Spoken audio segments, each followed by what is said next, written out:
2 brutal killings, a massive manhunt, and it shocked the whole town. The officers went to the 7th floor flat, saw this man holding a sawn-off shotgun. He went over the balcony and then dropped down floor by floor. The press in London called him Spider-Man. On the night of January the 23rd, 1995, Lancashire police were called to a garage in Morecambe. What they discovered there could have been the scene from a horror film. The investigation into what turned out to be a brutal double murder and the ensuing manhunt for the killer would take the police all over the country. It was a case that the police and the people of Morecambe would never, ever forget.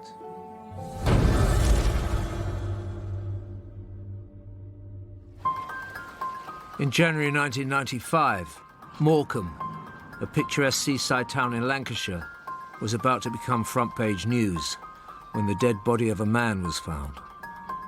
DCI Graham Gooch from Lancashire Constabulary was to lead what would become an unprecedented investigation. On the night in question, I was the duty on-call senior investigating officer, but sound asleep in bed, and then about 2 o'clock in the morning, the phone went, which means something awful's happened somewhere. So I took the call and they said they'd had a murder at Morecambe. The officers had been faced with a gruesome scene at a garage on the Whiteland industrial estate.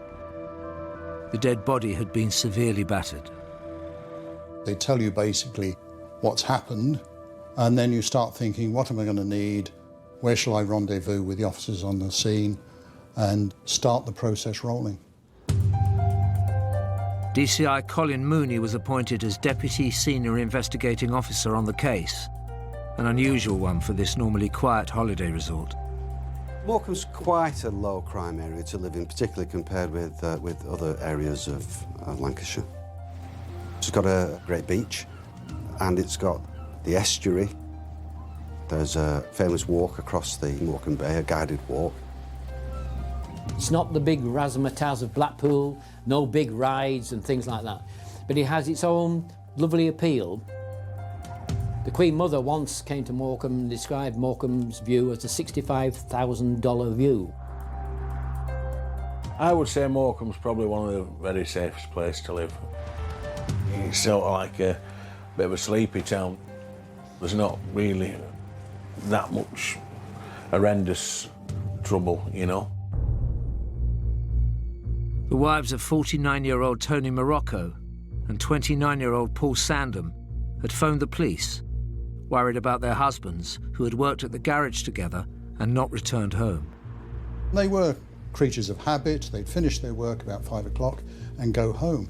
And this night, they hadn't. The officers went to the garage with the relatives, and it was locked. And then they found somebody who's got a key to come along and unlock it. So the premises were locked. And inside, then they'd found this scene of destruction. Clearly, it looked as though someone had been playing dodgems with the cars, and there was smashed office furniture, smashed cabinets. And on the floor was the body of Tony Morocco. Tony's body, unfortunately, bore considerable marks of violence. It looked as though he'd been stabbed and that his head had suffered a number of blows from a blunt instrument. Well, certainly the amount of violence used was far in excess of that was needed to actually bring about death. There was something very emphatic about it, almost as if the person was acting out, I know, some sense of mission or getting revenge. From his injuries, it was immediately clear to police that Tony Morocco had been brutally murdered on the premises of his own business. After pathologists had analysed the scene, his body was carefully removed, and along with crime scene investigators, DCI Gooch tried to figure out what had happened. Left at the scene, there was a lot of blood there. There was a torque wrench, which had blood and traces of body on it and hair, so that appeared to be a fairly obvious murder weapon. And lots of other pieces, because garages are generally fairly messy places, so there's a lot of stuff to look at. But then here we had the feature of this car, this Toyota car, which had obviously crashed into the desk and into the cupboards. So clearly that was part of whatever had happened at the scene. So we knew that we had to do a lot more investigation into that. But of course the first thing on your mind is, who did this? The police didn't have to look far for their first suspect. The situation we had was these two men who worked together in the garage. They hadn't come home.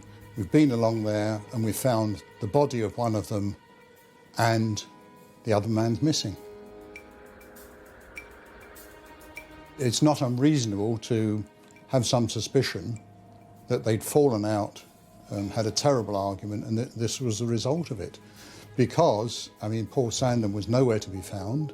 He hadn't gone home, which was most unusual. The police immediately focused on locating Paul Sandham. Officers have been called out to come to Morecambe to start forming an investigation team. In the morning, those officers had turned up about 8, 9 o'clock, and we'd started the briefing, painting the scene for them to tell them what was going on, what we were going to do, and what each of them would be doing. And then, during that briefing, in came one of the officers saying, "Hang on, boss, I think there's been a development," and hands me a piece of paper saying the body's been found further, just out in the countryside, a little way from Morecambe.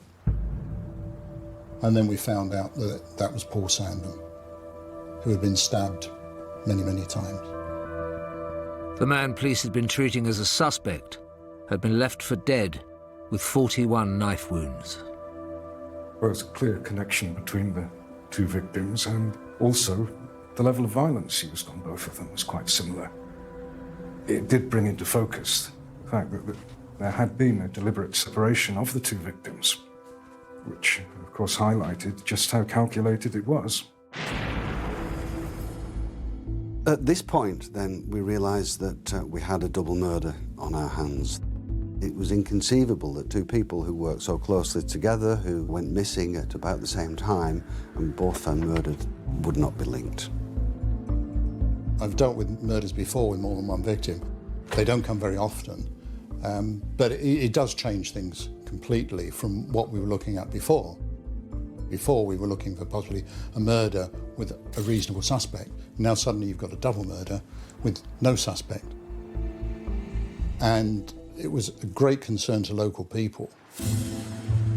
I spent most of my working life on the estate from being the age of 13. You know, I got to know Tony, you know, just through, you know, being on the estate like I got to know everybody else. He was a lovely guy. If anybody was going to say, you know, put Tony in a room of 10 other people, you know, who would get murdered, you know, you wouldn't put Tony, you'd say, well, what's he doing here? It was that shocking that, you know, it was just beyond belief, really. The local press, the local radio, everybody was covering this big story, which was very helpful because it was a big story. We've got here 2 brutal killings, a massive manhunt, something the like of which Morecambe had never seen before. And we were in the centre of it, being the town's newspaper, and we were swept up by it, and without a doubt we realised the enormity of the story and that we had to rise to this challenge. Lancashire police had 2 dead bodies on their hands and no idea who could have committed the murders. The most dramatic investigation they had ever been faced with was about to commence.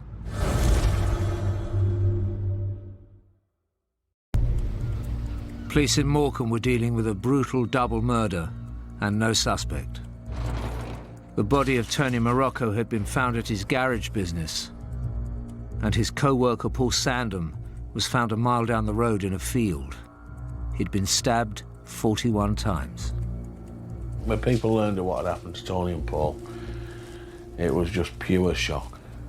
Or anybody on the estate could quite believe what had happened. It was unreal, just unreal. Tony Morocco was very well known. He had a wide circle of friends and a big customer base. His partner Paul probably was lesser well known, but he'd obviously known to all the customers. Sad thing for Paul. Paul had just recovered from cancer. You know, had gone through a grueling time with that. You know, to have his life pulled away from him in one flash of it, you know, it was absolutely shocking. After speaking to friends and family, police started investigating Tony's business, hoping to find a clue that would lead them to the murderer. The kind of work that Tony was involved in, the purchase and sale of low-value vehicles, indicated to us that it was largely a cash business, but there was no cash found on the body. So we did some checks, and we were right that there should have been some cash there. It looked like a robbery might have been the motive. In addition to that, Mrs. Morocco was able to tell us that Tony had a heavy gold chain around his neck, which he never took off, I think for sentimental reasons, except for just one occasion when he'd broken a link and it was repaired by a local jeweller. And that was missing as well. Armed with their evidence, police began building a picture of what could have happened on that fateful night. It became apparent to us that Paul Sandham had been taken away and murdered first. We guessed that this Toyota car had been used to take him away, presumably on a test drive. And he killed him in the field and then come back in the Toyota and crashed it into the garage when he arrived. We tend to assume that he'd gone along there, found two members of staff there, which he thought he couldn't overcome them. So on the pretext of wanting to buy a car, had got Paul Sandham away and killed him so he could go back and rob Tony. Regardless of their theory, police still needed concrete evidence that the murders were linked and the Toyota car was significant. It's very important to isolate the two scenes to make sure there's no contamination, because we wanted to find out if that car had been in the field. So we found next to the road, we got a tyre track, which eventually found matched the Toyota, but also, more importantly, we found soil of identical makeup in the footwell of the car as was in the entrance to the field. Now, the important thing was this was found on the driver's side and not the passenger side. So it showed only one person who had been out of the car got back into it, and that was the driver. And that had gone back to TM Motors. For me, more significantly, there was a trainer mark in mud in the field close to Paul Sandham's body. And there was also a similar trainer mark in blood in T&M Motors. So it was clear to us that the murders were linked, and they feel the trainer mark was a definite scientific link between those two murders. With the crashed Toyota car left at the garage, police needed to establish how the killer had travelled around. One of the lines of inquiry which we had was to try to establish whether or not there was a getaway vehicle involved and whether or not anybody had seen it. The only thing that we could find out was that somebody dimly recalled seeing a pedal cycle propped up against the wall outside T&M Motors. And to be honest, I don't think that the police put a great deal of store by that at the time, because who goes to commit a murder on a pedal cycle? One of the members of staff of the garage who worked there part-time came in to help us, and he checked to see that all the cars were there, and he found there was one missing. And this was a white MG Metro, which was probably the best of the bunch of cars that were in the garage, and that one was missing. Not only was the car missing, but also the paperwork, the logbook and the receipts and that for the vehicle. So clearly the murderer had not only just taken the car as a getaway, he'd also made sure he got all the documents for it. So clearly he probably intended to move the car on later, and that was important to us. I mean, it tells you a lot about the person you're looking for, that this isn't somebody who's just done something on the spur of the moment. The fact that he's lured one man away to kill him just so he can go back and do a petty robbery shows this is a dangerous and determined person. DCI Gooch had another suspicion about the murderer's connection to the crime scene. Did he know the garage? Had he been there before? You take the idea, he wouldn't have come from a million miles away. It's fairly tucked away on the Whiteland estate. It's something somebody local would have known, or somebody who knew the area very well. You wouldn't have just turned up there from a long way away and gone there on spec. With the white Metro missing, they now had a vehicle to look out for. The car was placed on the police national computer as a vehicle of interest and also flagged with other relevant organisations. There is an organisation which members of the public and car dealers can use to check whether or not a vehicle is stolen. We contacted that organisation and asked that if anybody checks that vehicle with them, that they should tell us, but not tell them. So, having put a marker for the MG Metro onto HPI, only a couple of days later, they called us to say that someone had gone into a garage in Erith in southeast London to sell the car. The hire purchase information alert was an important breakthrough, but this meant geographically the investigation had to expand 275 miles down south. Very quickly, we sent a team down to London to check this out. And the man in the garage did a few second-hand cars, he did repairs and lower end of the market sort of cars. And he remembered the man who had taken in, because he'd done a few deals with him before. And he checked it and there was nothing outstanding on HPI at that time. So a deal was done and he part exchanged it for a Ford Escort.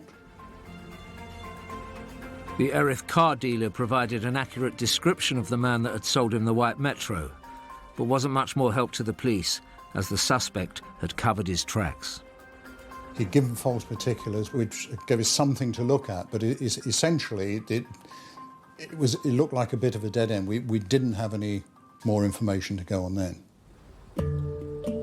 Unfortunately, and perhaps alarmingly, the car dealer had traded on the MG Metro, but luckily for us, he knew where it was, and we were able to catch up with the vehicle pretty soon thereafter.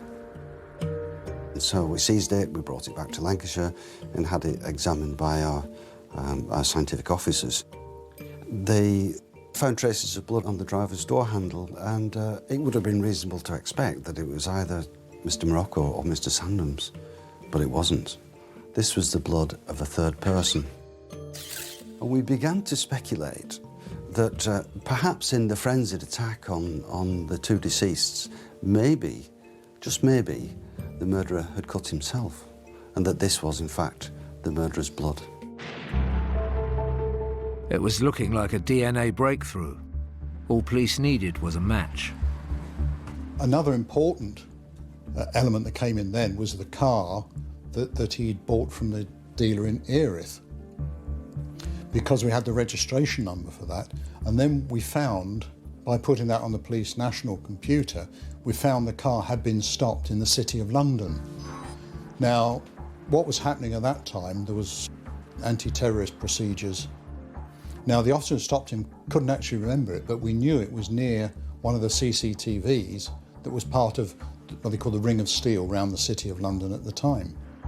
Now, when we got that film back, there was the car with a man driving it. Now, the pictures were a bit fuzzy, not good enough to identify, but we noticed that the hand on the steering wheel appeared to be bandaged.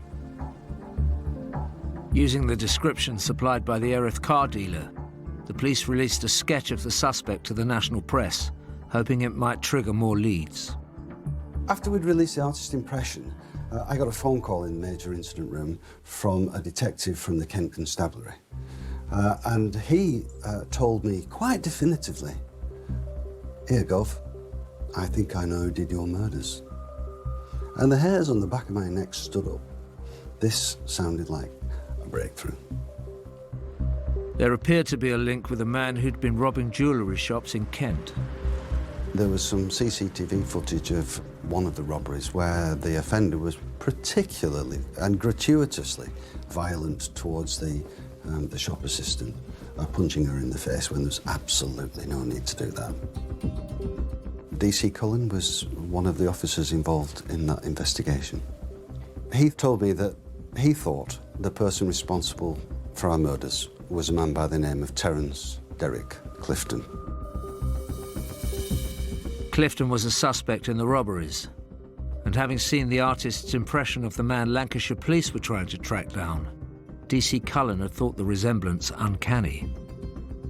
We did some quick checks on the name and the date of birth provided to us by Dick Cullen, and I was delighted to find that Clifton had a conviction in Lancashire, but not just Lancashire, Morecambe. This clearly made a connection between a man who lived in the South East London area and sleepy old Morecambe in Lancashire. I think when the link was made with the earlier crimes, the robberies of the jewellers, for example, it became apparent that this was an individual who was on the fringes of society, who seemed to see himself as outside the law, somebody who's very much playing by his own rules, maybe with his own sense of purpose. Armed with their new evidence, the police moved quickly. The hunt was on for Terry Clifton.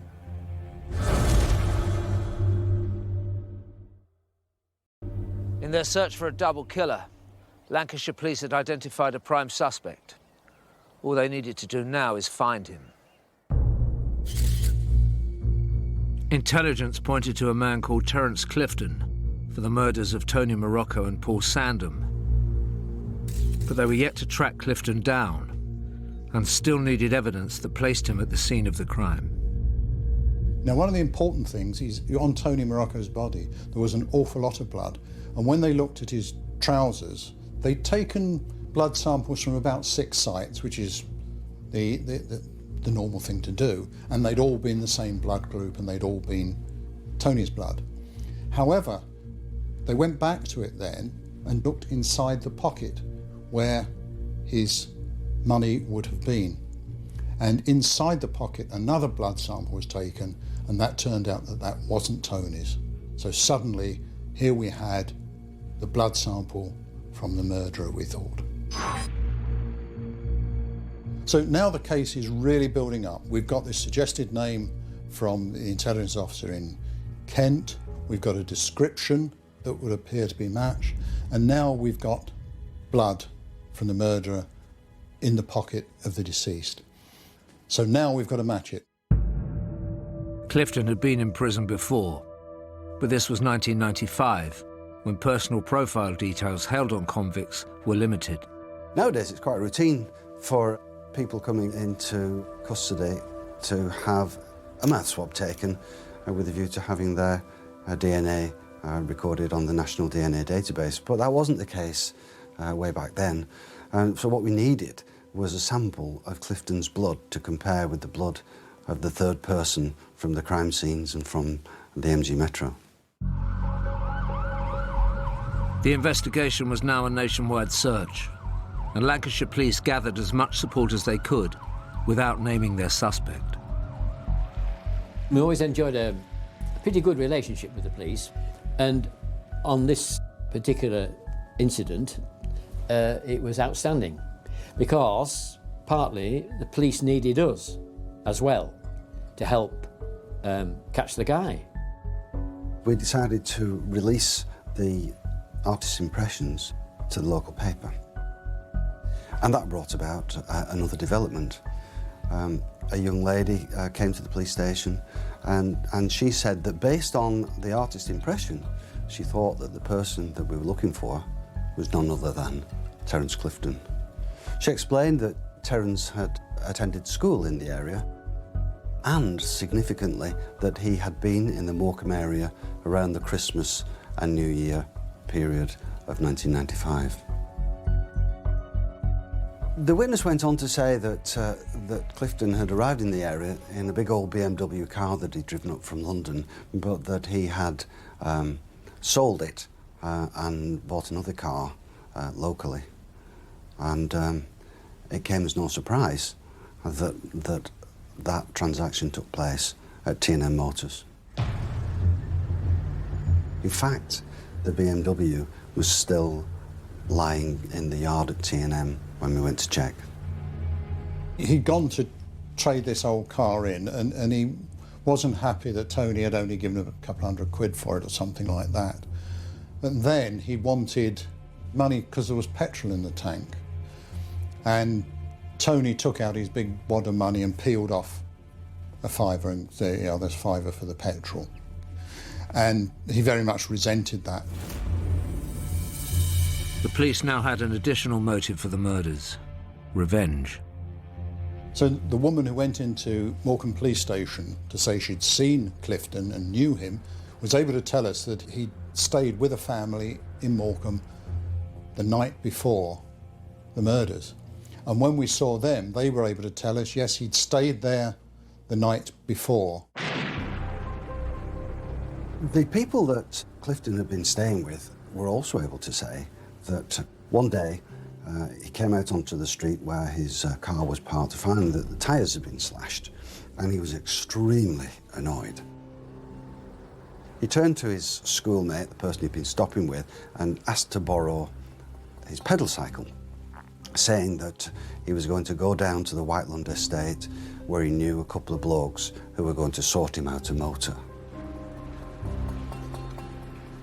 This, of course, explained why no car was seen at T&M Motors and explained the presence of a pedal cycle propped up against the door at the relevant time.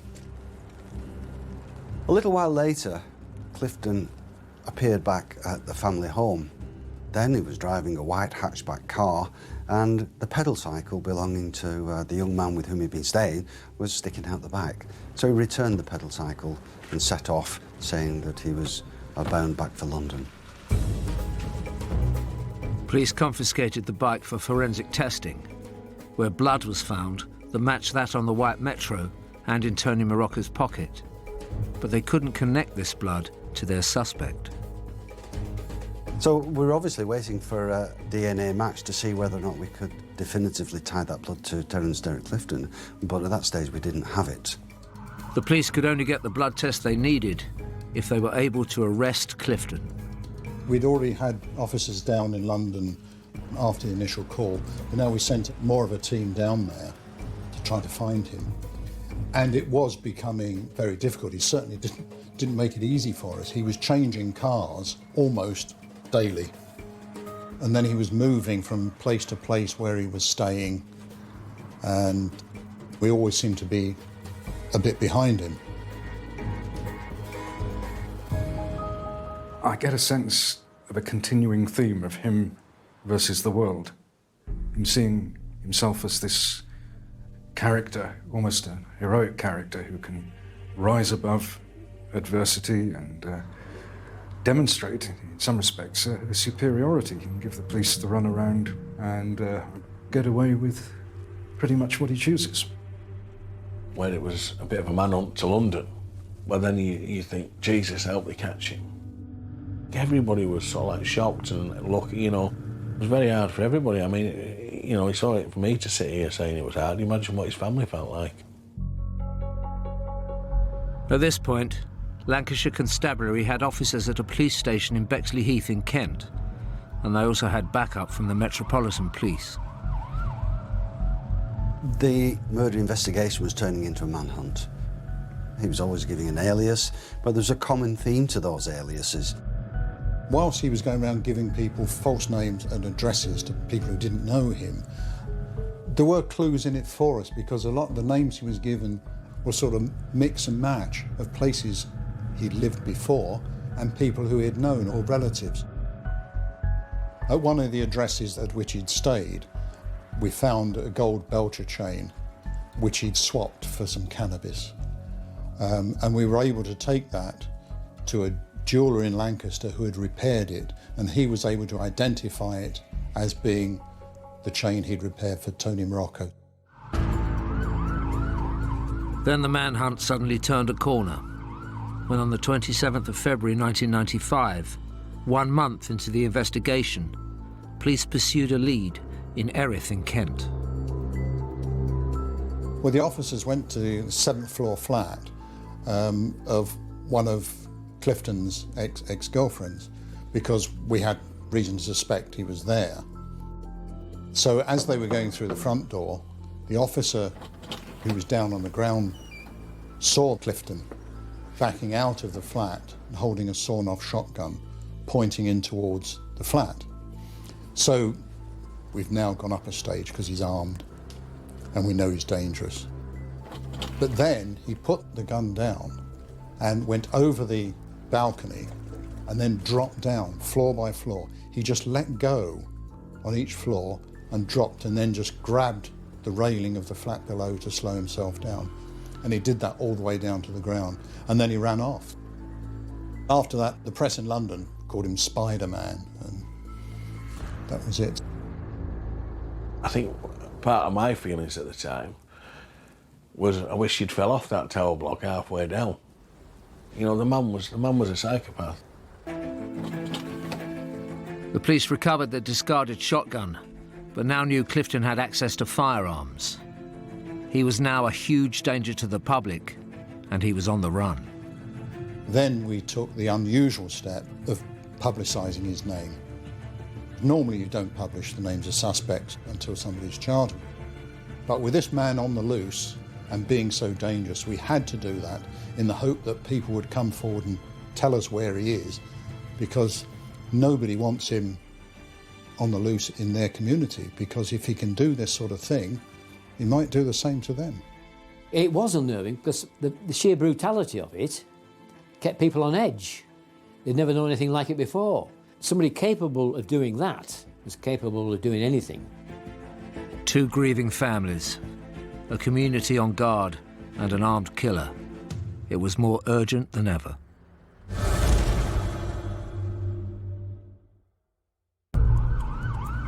The police were closing in on Terence Clifton, who they believed had killed Tony Morocco and Paul Sandham in cold blood. The London team had been chasing down the long chain of cars that Clifton had been buying and selling on. And they were hot on the trail of one particular car when they identified it parked up in a street. So the Metropolitan Police, firearms team and Lancashire officers kept a watch on the car. And a man came to the car and got in. He was immediately surrounded by the armed officers and was arrested at gunpoint. Unfortunately, it wasn't Clifton. It was, however, a man who'd bought the car from Clifton only a number of hours previously. And once he'd been dusted down, he was able to tell us that, and to tell us the car that Clifton had bought off him. We were now only hours behind our suspect. Clifton was reported to be driving an Austin Montego. Now, in possession of information that he was in the Montego motor car, there were a number of officers plotted up in the area, and then 2 officers saw him get into the car, and then he went round and parked up in Finstead Road. It was called in, and the armed team then went in, and he was arrested. He surrendered straight away. Finally, they'd got Clifton. Arrested at gunpoint on the 6th of March 1995, 6 weeks after the murders. We had him now. And so it's a great relief that this man's no longer on the streets. He's a very dangerous man and he's now locked up. So that was a huge relief. But then you see the job from my end of things particularly is really just starting, because now you've got to put all that evidence together to turn it into a case of admissible evidence. When news of the arrest came through, it came as a relief to us, and I think also to our readers and obviously the families, that we were able to print the fact that finally this person the police have been looking for so long and who had been involved in so many escape dramas had finally been arrested, and that we were getting somewhere. Police needed to prove that blood found on the stolen white Metro, the push bike connected to the crime, and in Tony Morocco's pocket, belonged to Clifton. They took DNA swabs from him and awaited the results. Yes, having been arrested down in London, then obviously he had to be brought up to Lancaster, where he was held.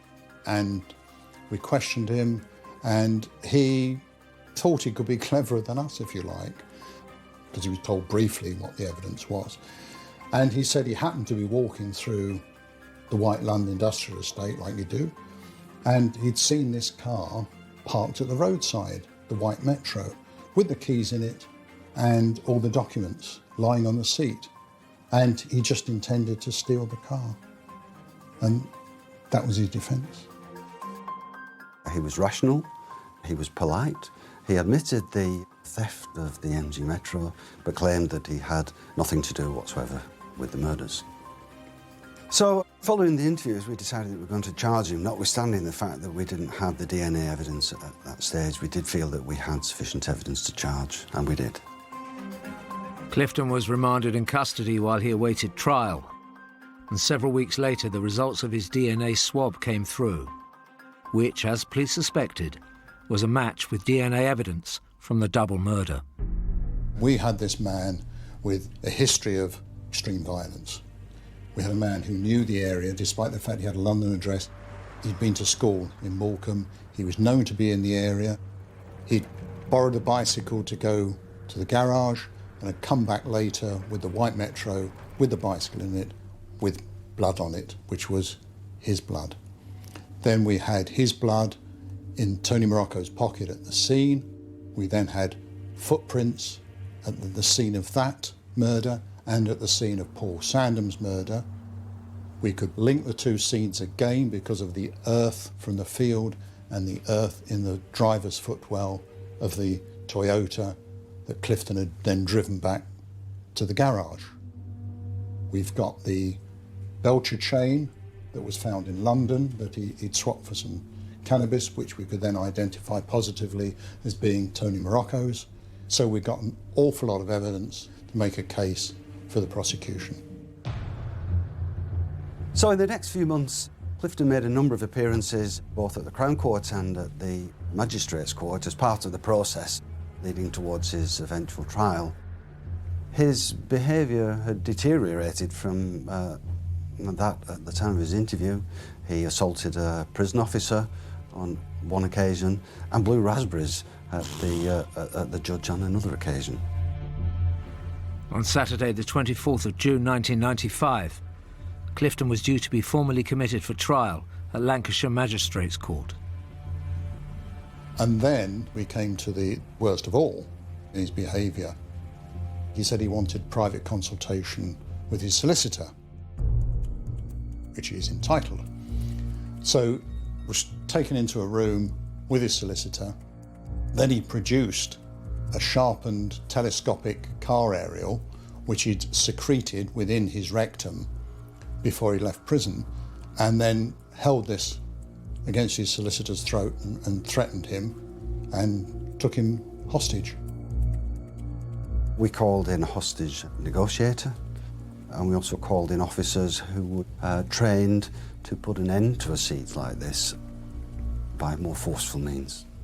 I remember getting a call from a colleague at quite an early hour of the morning to say that there was an incident in progress at Lancaster Magistrates' Court. At that time, I worked for the prison service, and I was on call for hostage negotiation situations. Dr. Need made his way to the court, while Lancashire police tried to manage the situation as best they could. As part of this siege, he called for an imam to come and speak to him, claiming that he was a convert to Islam, and the imam duly came and spoke to him and declared that, in his opinion, he wasn't a convert. When I arrived, everybody was rather tired, but above all, I think, attention focused on the well-being of the hostage.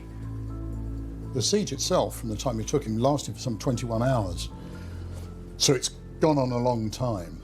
And of course, when you're dealing with somebody like that, who's not that well balanced and clearly dangerous, as time goes on, they're getting tired, and either they give up or they can get worse and worse.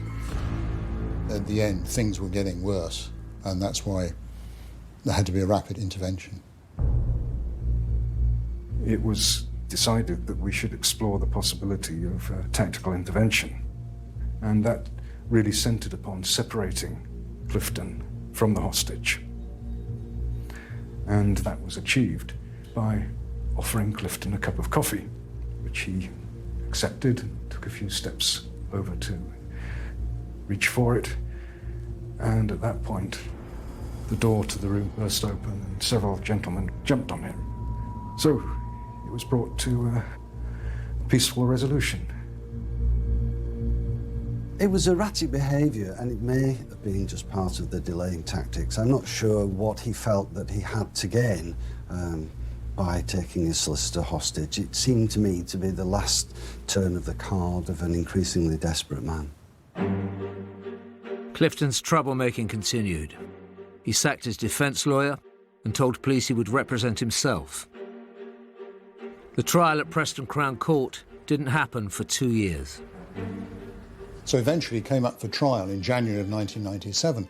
And then when it came to the day of trial, he refused to come out of the cell and face his own trial. Because Clifton was unrepresented, it meant that the witnesses were not cross-examined, although the judge maintained the impartiality of the trial by asking pertinent questions of the witnesses himself. But nonetheless, the pace of the trial was much quicker than you would normally expect. And I recall that on one occasion, in excess of 30 witnesses in one day were heard. At the trial, the injuries sustained by Tony Morocco were so bad, it took the pathologist like 45 minutes just to describe the injuries. And the family sat through all that. The jury didn't take a long time at all to convict him of the murders. In a matter of 40 minutes or so, they'd returned unanimous verdicts of guilty to 2 offences of murder and 1 of the theft of the white MG car.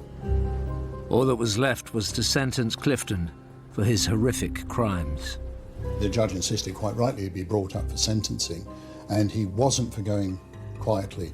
And it took 9 prison officers a long time, having to have him wrap him in sheets to stop him kicking and punching and biting the officers, and they carried him up to the dock where he heard the sentence. He was sentenced to life imprisonment twice over for each of the murders and 4 years for stealing the car. The family who'd sat throughout the trial listened to the dreadful things that happened to their relatives, and I think they were very relieved at the outcome of the trial and the fact that he was going away, hopefully forever. It was the most shocking and demanding investigation Lancashire police had ever seen. But finally, it had come to an end. The chain of events, working backwards from the siege to the escape from the balcony, the fact that it was a double murder, the fact that it was a manhunt, I just don't think that anybody could have written a credible script that could have fitted our scenario. We knew we weren't far away, and we knew if we kept going, then eventually we'd get him, and we did. After 3 months playing cat and mouse with the police, a sensational escape and a hostage situation, Terry Clifton would be an old man if and when he was ever released. And finally, the town of Morecambe could start trying to get back to normal. With 5-star reviews across the board and immense performances from Jodie Foster and Kaylee Reese, True Detective Night Country is available now on Sky Atlantic.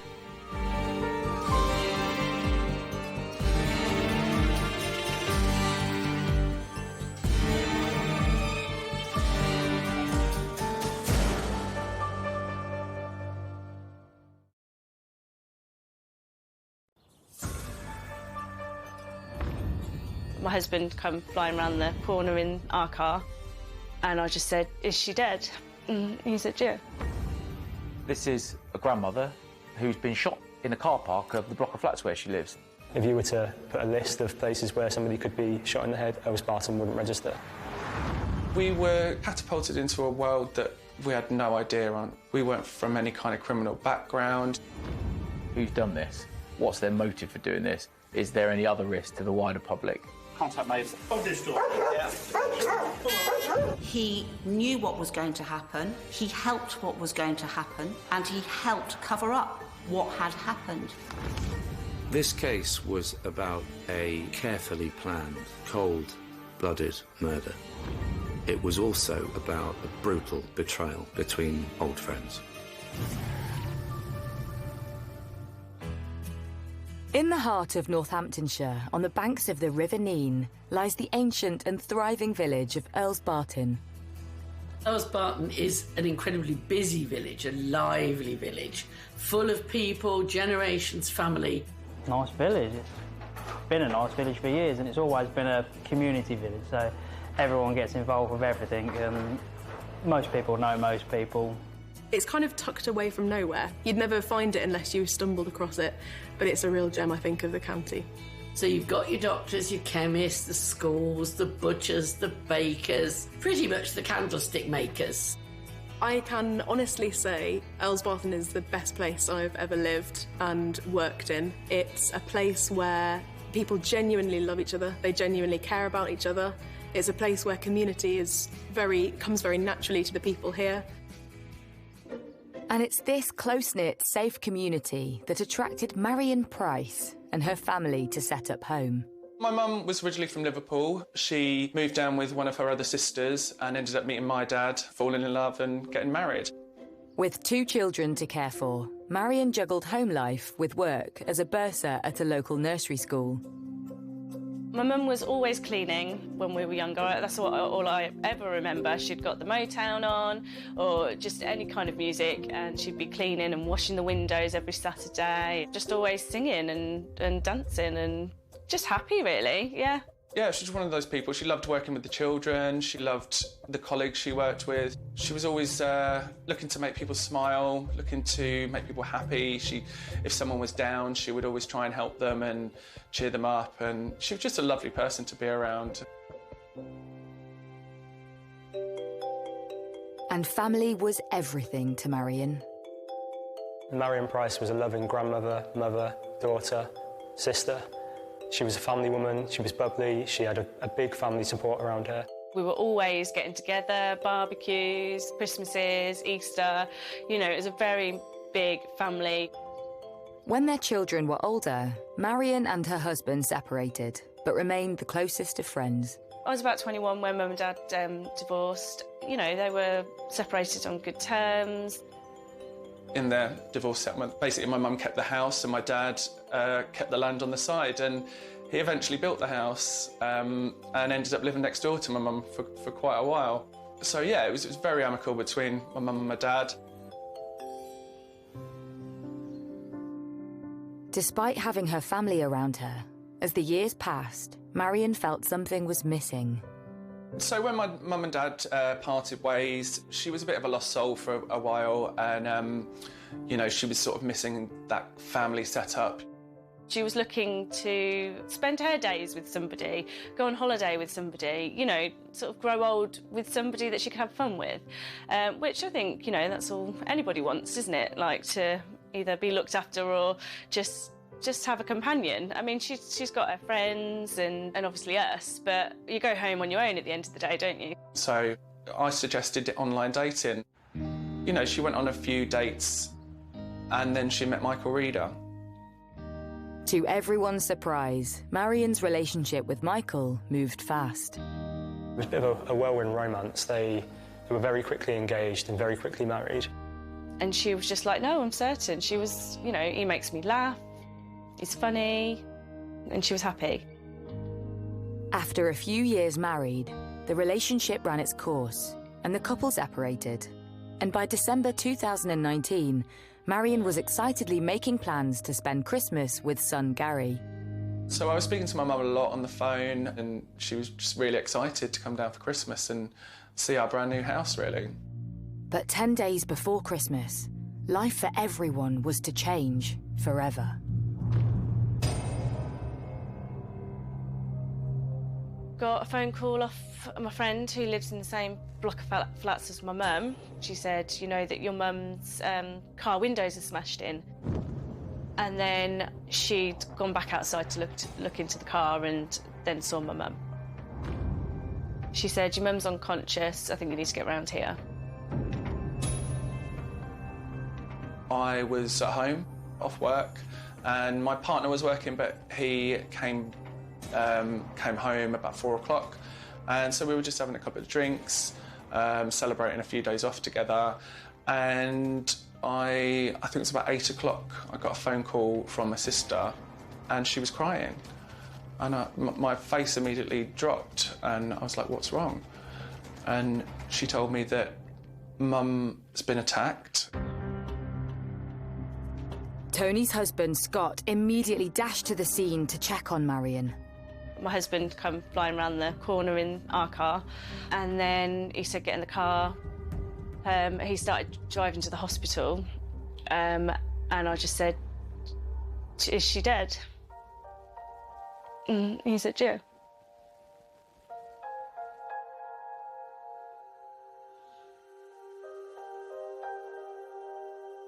And I remember just falling to the floor and screaming, and the rest of that evening's a complete blur, if I'm honest. It was just, you know, you go from complete elation, having a good Sunday evening, to your whole world just crumbling.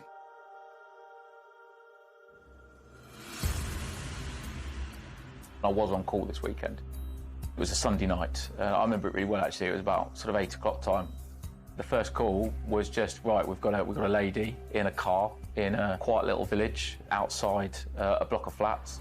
Windows have all been put in, and we think she's got a significant head injury. So I got in the car and I drove to the scene immediately, really. I knew it was one that I'd have to go to.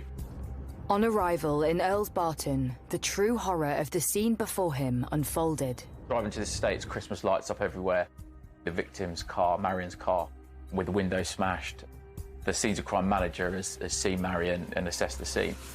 He said to me, look, this looks like a firearms discharge. Police immediately launch a murder investigation. Earls Barton is one of the last places in Northamptonshire that you'd imagine something like this happening. If you were to put a list of places where somebody could be shot in the head, Earls Barton wouldn't register.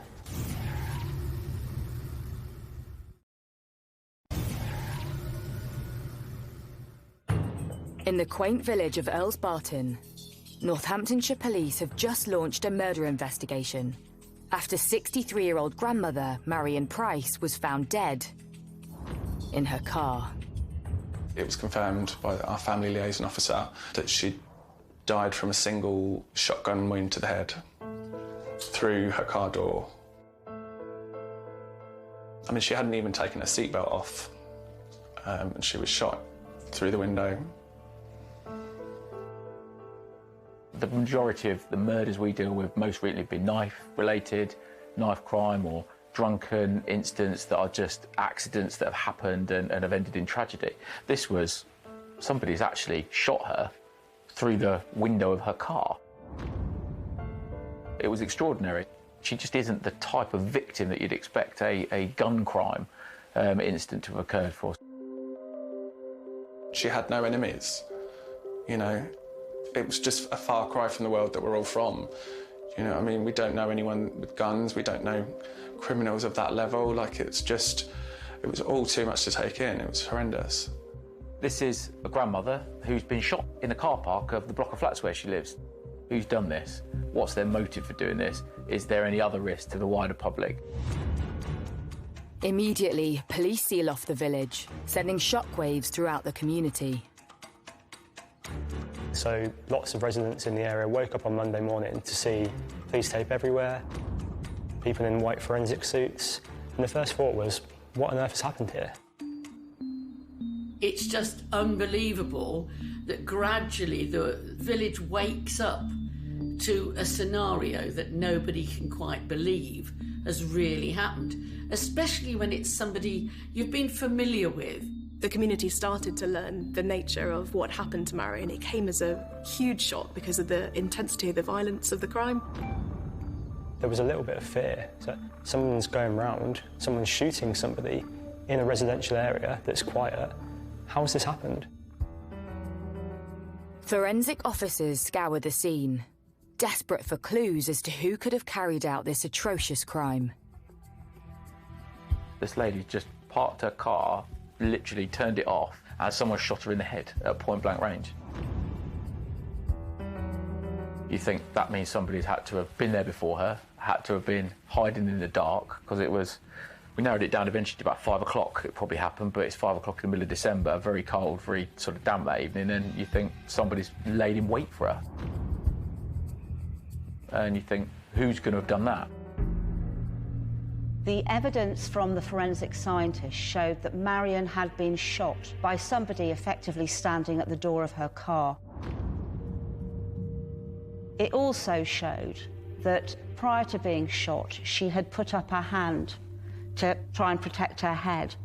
Completely futile, tragically, in the circumstances, because there was injuries to the hand which showed that to be the case. Police established that on the morning of the 15th of December, Marion had visited her sister to get her hair done. From there, she did some grocery shopping for her mum, dropped that at her house before arriving back at her flat around 5 p.m. She was shot dead before she'd even had a chance to take off her seatbelt. One theory is immediately ruled out.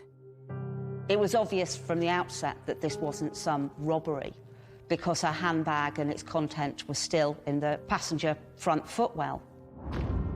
With no murder weapon at the scene, police have to consider something even more terrifying. You've got almost what looks to be almost like a gangland-style execution has happened in the middle of this little village. I think our initial thoughts were it could be a contract killing, because we didn't know anyone else that would have anything to do with something like that. With the shooting showing all the hallmarks of a professional hit, police need to establish if Marion was the target, or was it a case of mistaken identity? So delve deeper into life with her second husband, Michael Reeder. Can't really pinpoint the time that she started to change, but it was definitely not long after they got married. I would say probably within the year, she started to look tired. She wasn't putting makeup on. It seemed like he was charming all the right people. He was doing lovely things for her, for my sister's kids. He was going golfing with my brother-in-law. He was nice and pleasant to the people he needed to be at the time. But I would see different traits in my mum that just wasn't my mum. She'd lost her spark. I could see she wasn't happy, but I think she didn't want to be seen as a failure. Like, you know, I married him really quick, people didn't approve, you know, they're going to say, I told you so. So she tried to stick it out. In 2017, Marion and Michael split up. When my mum left him, she called me straight away and just said, I've left Mike. And it was like this weight was just lifted off my shoulder. She was like, this is the next chapter of my life now. Like, I'm going to enjoy it. We're going to do this. We're going to do that. And yeah, she was just really excited about what was to come. And in November 2019, the couple decided to make their separation official. They were divorced, and just a month before that Marion was shot, he'd been ordered to pay her £10,000 at a court hearing. After the court, the next few days, he was due to pay that £10,000 into my mum's bank on the 16th of December. But the day before the money was due to be paid, Marion's life was cruelly taken from her. Something police believe is no coincidence. I suspected instantly that the person who has had to pay her money in an acrimonious divorce battle has a motive. And he's a very good suspect. So I'd sent some uniformed resources. They were firearms officers that went round to arrest him. Hold this door. Yeah. Contact made at the front with Mr. Reeder. Yeah, he's just putting his dog indoors. You're all right. All right, just come in, Mr. Reeder. Pop your lolly down somewhere for my friend. I need to have a chat with you. Just go in. He opened the door, still holding an ice cream in his hand, when the officers said that his ex-wife had been found dead. At this moment in time, I'm arresting you on suspicion of murder of your ex-partner. You do not have to say anything, ma'am. Your defence, you're not meant to be in question something that's related to court, and you do say it may be given evidence. Your arrest is necessary for a prompt investigation to that offence and to secure evidence. Do you understand that? Just put your hands like that for me. You want your own in the house? You are. When we've heard that he'd been arrested, we all were relieved. So it was a big, huge sigh of relief that he'd been arrested. Just waiting for another car to come, and you're going to be taken to this criminal justice centre. All right? Yeah. Where you'll be spoken to further about this incident. All right. What's wrong with him? What's happened? You're under caution, sir. I'll just remind you, you do not have to say anything. Mainly in defence, you do not mention in question something that's related on in court, and you do say maybe evidence. All right? Have a seat. When did this happen? Early this evening, sir. Have a seat. Your ex-partner is Marion Price. Yeah. You know, who else would have wanted to hurt my mum? Nobody. Absolutely nobody. Michael Reader is taken in for questioning, but having found no murder weapon at the scene or at Michael's home, the police have little to link him to the crime scene and need to establish if he pulled the trigger or ordered the hit on Marion. Very pressured environment because we've got an initial 24 hours, then we can ask a superintendent internally for another 12. We didn't have any sort of fingerprints or anything like that on the car at the time that we could tie him to. We didn't get anything back from our fast-track submissions to the forensic lab, so we couldn't forensically initially put him there at the crime scene. We just were left with, he's done this. He's got to have done this. But police have no concrete evidence tying Reader to the murder. Time is running out to keep him in custody, and police searching his home have found nothing of interest. Couldn't find a mobile phone for him, which is unusual. I know he was sort of late 60s at the time, but everyone has a mobile phone.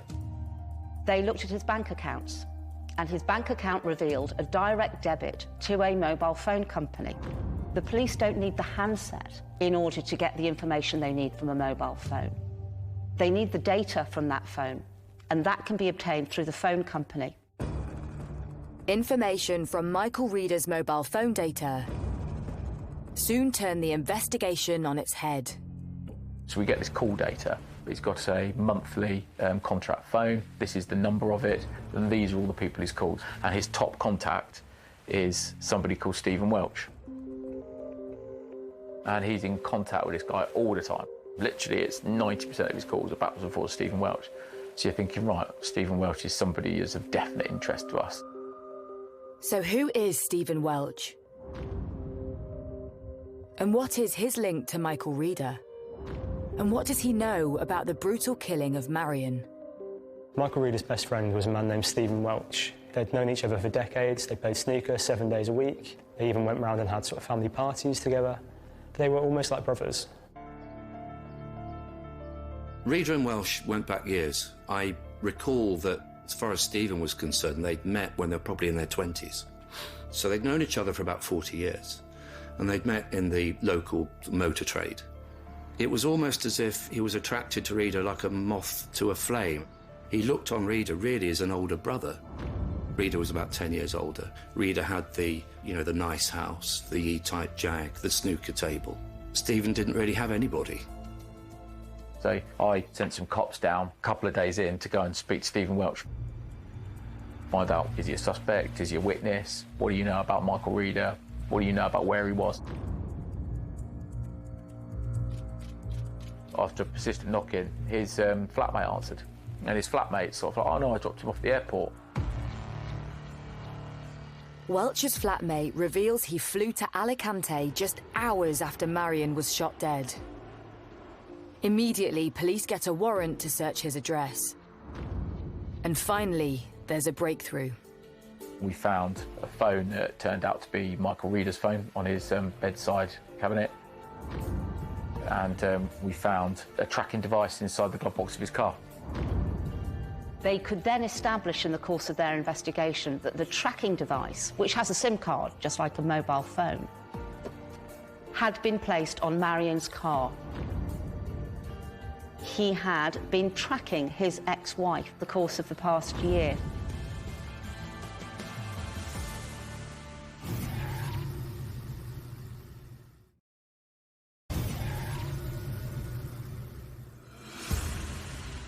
In Northampton, officers investigating the shooting of grandmother Marion Price have arrested 70-year-old Michael Reader on suspicion of murder. I'm arresting you on suspicion of murder. What? In the house. What? You asked. But now they have another man in their sights, his friend Stephen Welch, who appears to have fled to Spain on the night of the murder. So he's raised to suspect status because I think that this is somebody that's helped Michael Reader do this because of the calls, backwards and forwards, and calls on the day of the offence, the days leading up to offence. They're in constant contact. So I've thought, right, Michael Reader has done this. He needed some help. This is the man that's helped him. When we found out there was a second suspect, it just opened up so many other questions as to why that person would want to be involved. Why has he been drawn into this horrendous plan? But while searching 61-year-old Welch's home, not only have police found Reader's mobile phone, they've discovered a tracking device which very quickly reveals some startling information. What we started to understand is that Michael Reader's phone was in contact with a tracking device for a period of about a year. Marion's car and the tracking device are in the same places at the same time. So we know the tracking device has been in the vicinity of Earls Barn, where she lives. The discovery of the tracker device in Stephen Welch's car and the linking of that tracker device to Michael Reader's phone showed that this was a man who was obsessed with where his ex-wife was and what she was doing. It is not a normal thing in the aftermath of even the most antagonistic of divorces for an ex-husband to put a tracker device on his ex-wife's car. But he did.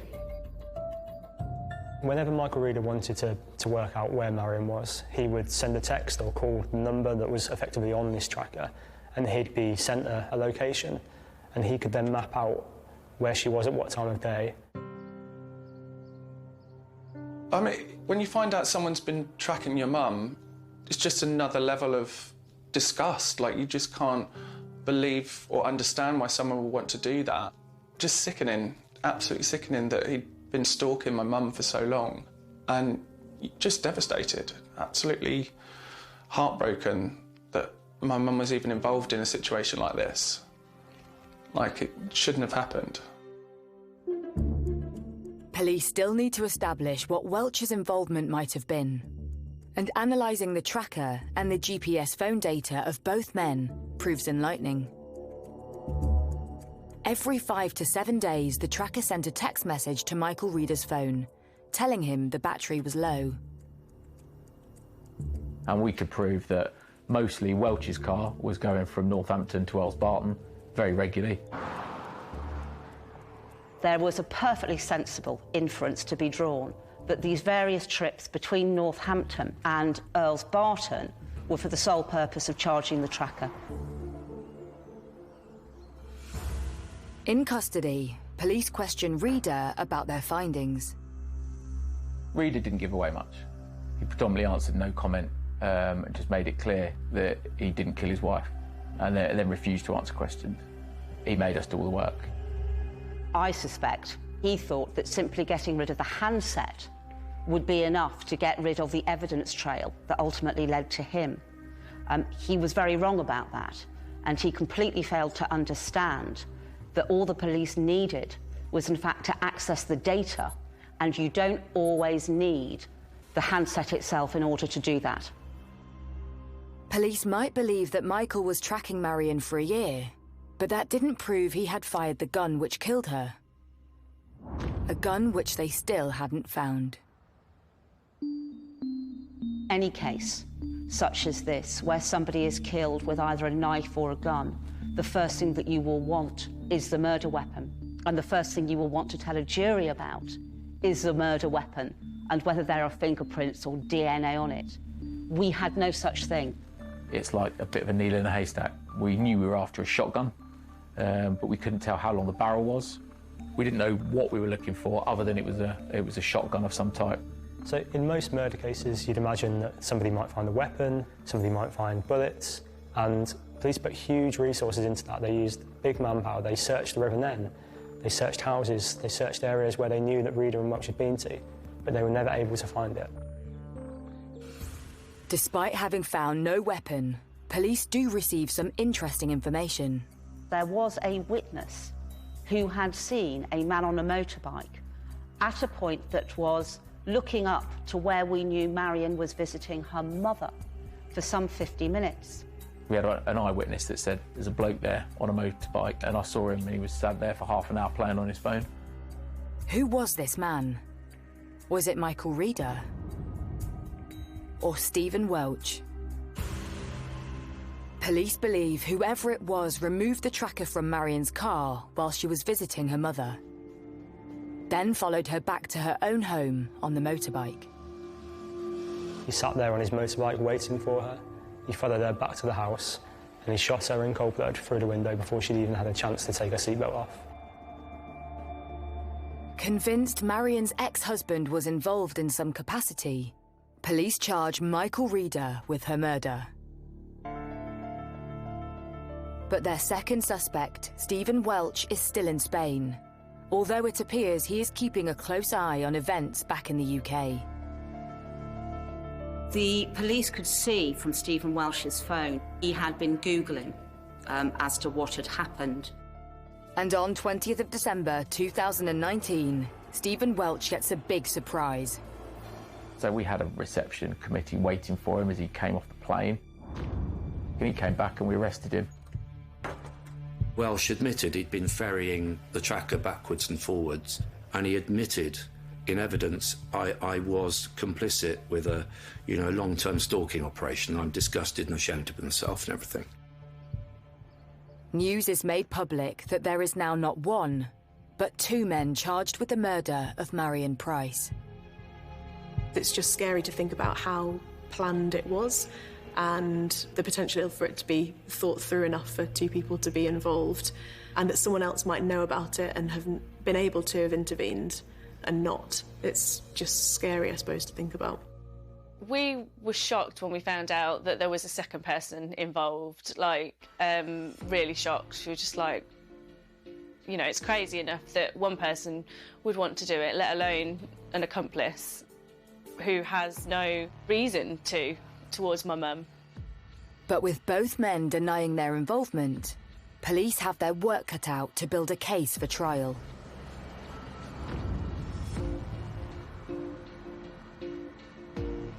Seeing Reader in court for the first time, I remember my heart racing, just pounding. I just felt sick when he walked in the room, but I just didn't want to show any emotion at all. As the trial begins at Northampton Crown Court, the prosecution needs to lay out its case as to who pulled the trigger. And it very quickly becomes clear that one man has an ace up his sleeve.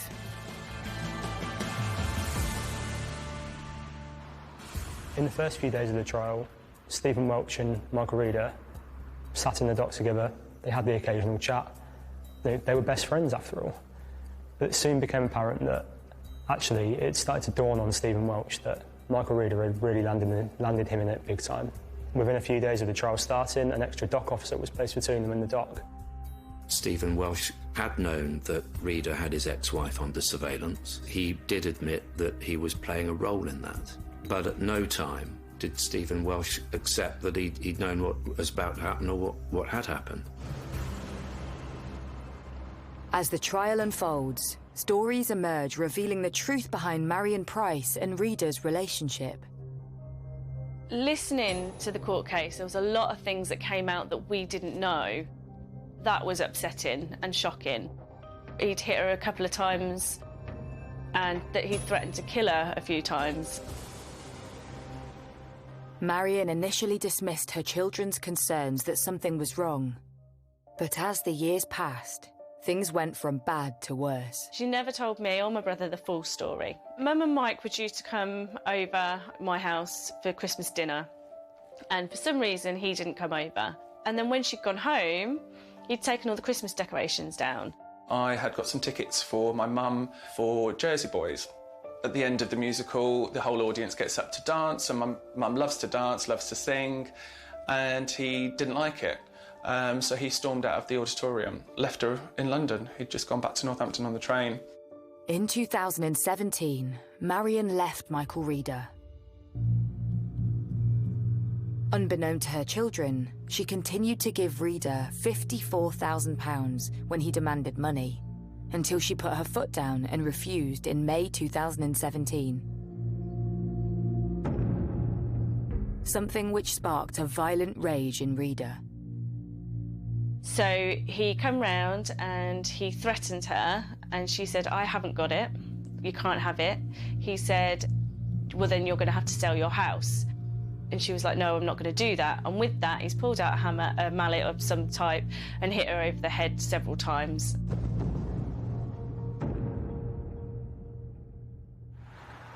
Marion was taken to hospital, where she had stitches for a head wound and treatment for a broken finger.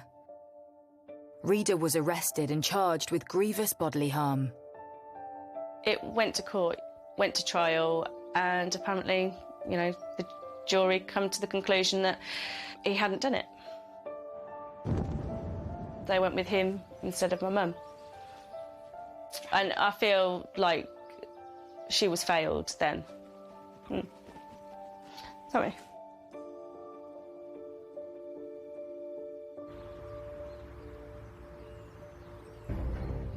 He managed to convince a jury on the first occasion that went in front of a court that it was an accident, that he'd tried to push her away and she banged her head on a doorpost, and that's how she broke her head and fingers. He'd managed to convince people that he hadn't done something, and he got away with it. But having been cleared of attacking Marion in the past, he now stands accused of her murder. Reader, on day one in court, day one of him giving evidence, he walked in and he thought he'd charmed the jury into believing his side of the story, that somebody else did it, it was nothing to do with him. He was so confident that he could get away with it that he thought he'd planned the perfect murder. Having convinced a jury of his innocence once before, could Michael Reader once again walk away an innocent man?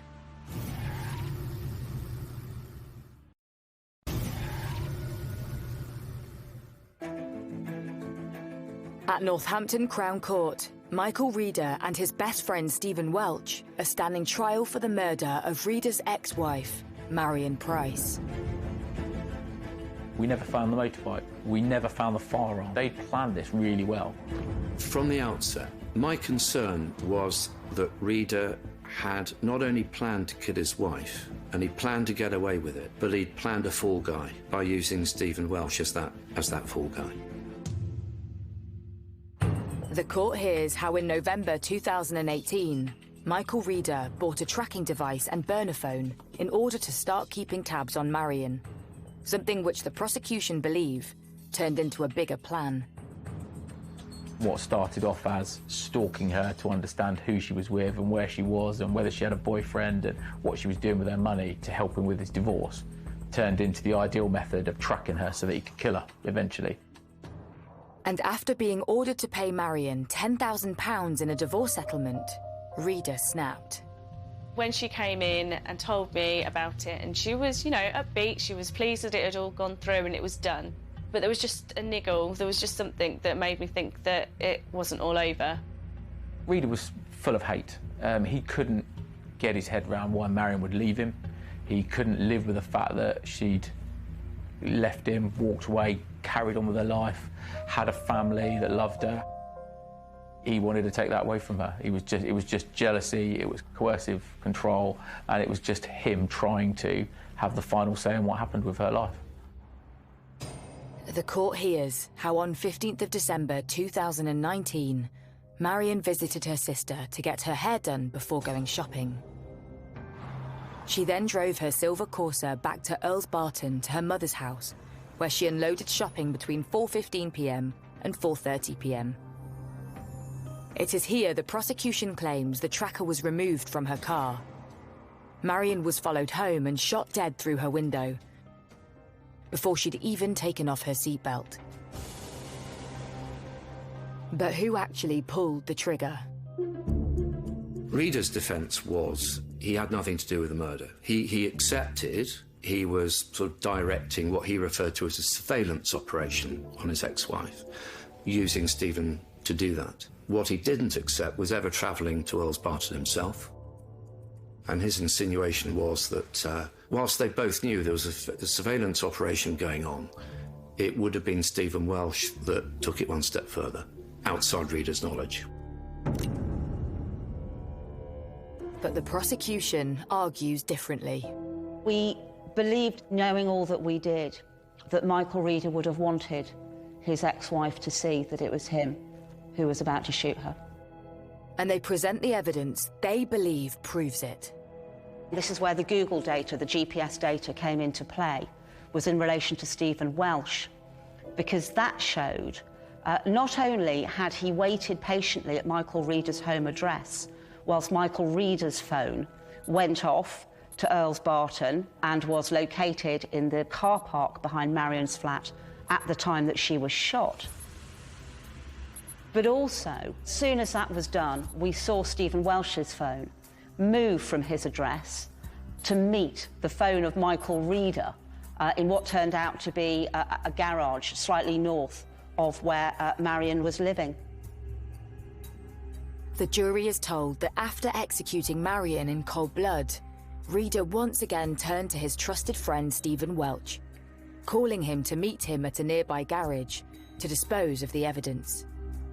He said that Michael Reader gave him his coat and asked him to get rid of it. He drove up to a reservoir in order to get rid of it. There was evidence that demonstrated that Welsh had travelled up to something called, I think it's Pittsford Lakes, and then down to the River Nene in the hour or so after the shooting in order to dispose of paraphernalia connected with the murder. Stephen Welsh tried to say that he was simply a man doing a friend a favour. He said he had no idea what had happened, yet he had been asked to dispose of clothes without asking any questions. He'd been asked to meet Michael Reader at quite a rural location without asking any questions. He flew to Alicante the next morning. He saw stories online about Marion's death, and he asked no questions. Who does that? The court hears that following this discovery, police searched the river. We found a bag with some clothing, a rucksack that had been thrown into the river there, that became quite crucial at trial. And despite Reader's insistence otherwise, the prosecution is adamant he was the one who pulled the trigger. Whereas the prosecution case against Reader was he was the shooter, the case against Welsh was he was not the shooter. He was involved in what we call a joint enterprise. In other words, he was actively involved in the planning and assisting of the murder. Having both denied their part in the murder, on 30th of November 2020, the jury retires to consider its verdict. Would Michael Reader once again walk away a free man? Once the jury went out to deliberate on their verdicts, we really were as confident as we could be, even though it can always go wrong with a jury. And I have done a number of cases over the years in which a jury has come back with a verdict that was not expected. After 3 days of deliberating, the jury returns its verdict. Stephen Welsh is found guilty of murder. Michael Reader is found guilty of murder.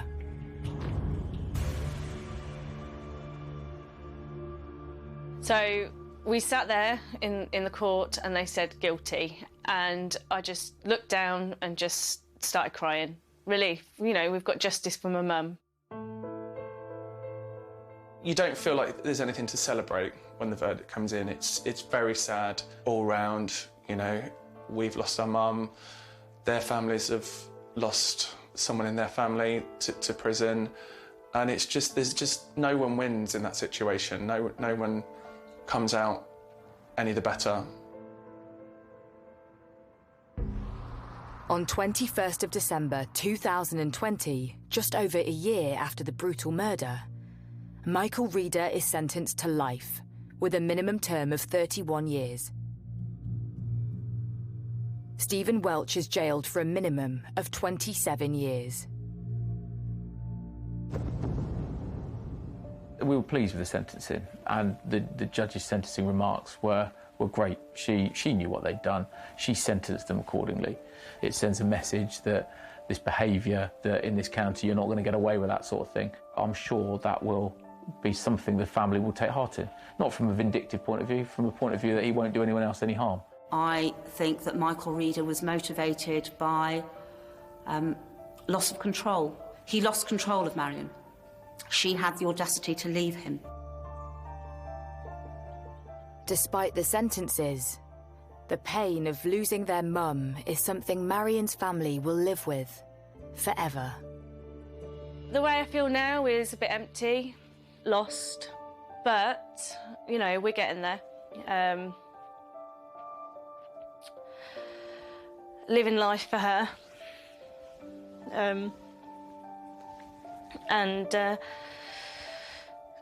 Just, we're not going to let it break us, or, you know, we're going to be happy, and I still sing around the kitchen and clean. Not as much as she cleans, but, you know, I'm trying. And we're getting together and we're making memories with the boys, and we just talk about her all the time.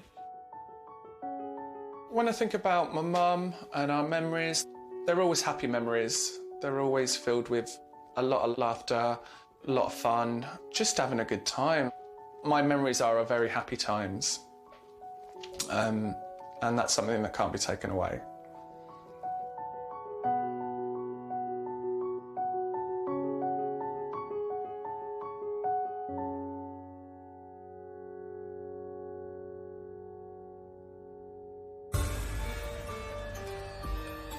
The team lurched from one crisis to another with an enemy that is impossible to predict. Cobra Cyber War is new Thursday at 9 on Sky Mix.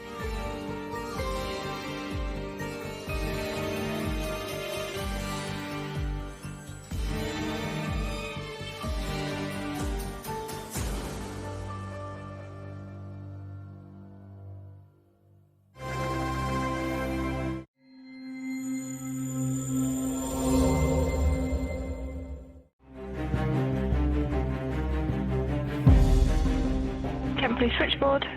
Hello, I want to report a missing person. She's my children's mum, and when me and the kids woke up in the morning, she wasn't there, but her car's still outside. Has she had an accident somewhere or some kind of medical episode, come to some harm where she can't raise the alarm herself? Half the time they've been found safe and well. I thought she might have just gone for a nice little weekend away somewhere. The days went by and we started to realise that something had probably gone wrong. You just instinctively know that something's wrong, something's not right. You are under arrest on suspicion of murder of Sarah Welgrave.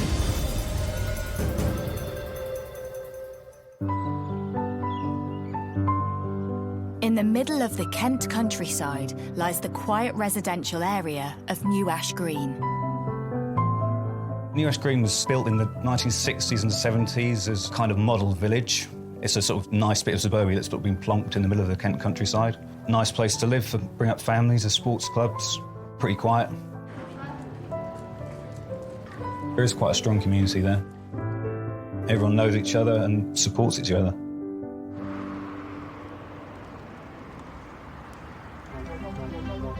It was the perfect community for popular beautician Sarah Welgreen to set up home with her growing family.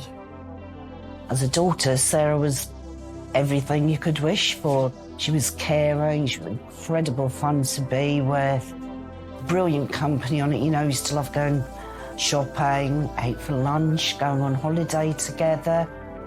She was feisty, she was very caring, and she'd always stand up for the underdog. Loved her children without question, always there for them. What else can you say? I lived in the same house for the entire time I was in secondary school. I've always been close to my mum. If I ever needed anything or needed someone to speak to, she would have always been there for me.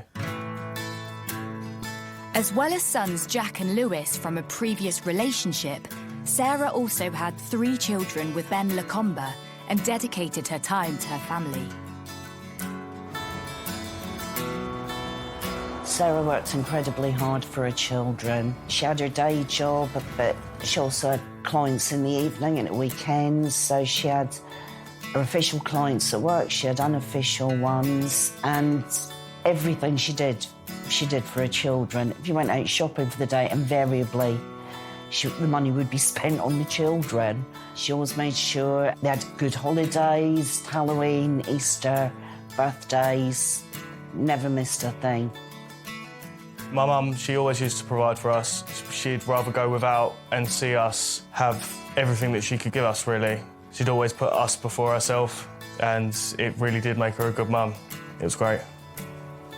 I was proud of how she was and the woman she was. The couple's dedication to their children meant that when their relationship broke down, they decided to do what was right for the kids. They were going to co-parent the children together and just have different rooms in the house and just bring their 3 children up together in a household where they'll have their mum and their dad. Despite the unconventional setup, it worked for both Sarah and Ben, and both started dating once again, with Sarah meeting Neil on a dating app in 2016. She'd met Neil, who lived in Farnham. They were quite happy. I did like Neil, and yeah, from the times I met him, he was a nice bloke. Neil did love my mum. The couple soon got engaged, and there was more exciting news to come. In October, she phoned me up. She was really, really happy. She's just got this brand new job, pays more money, she'll be better off, the kids will be better off. She'll be able to help me out more with anything I need. So she was really excited to start it. So everything was looking up for her. And she was absolutely thrilled to bits with it. She couldn't wait to get started. And that was, like she said, it's the next phase of my life now. On 9th of October 2018, just before 8 p.m, Sarah returns home from work still on a high about the new job offer.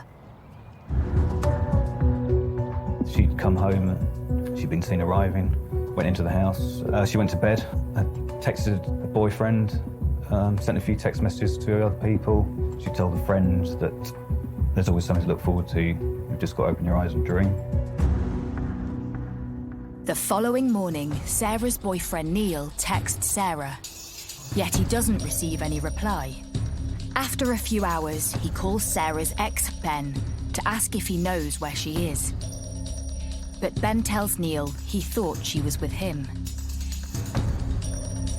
Neil hadn't heard anything and wasn't getting responses back from Sarah, which was unusual. So he had phoned Sarah's parents.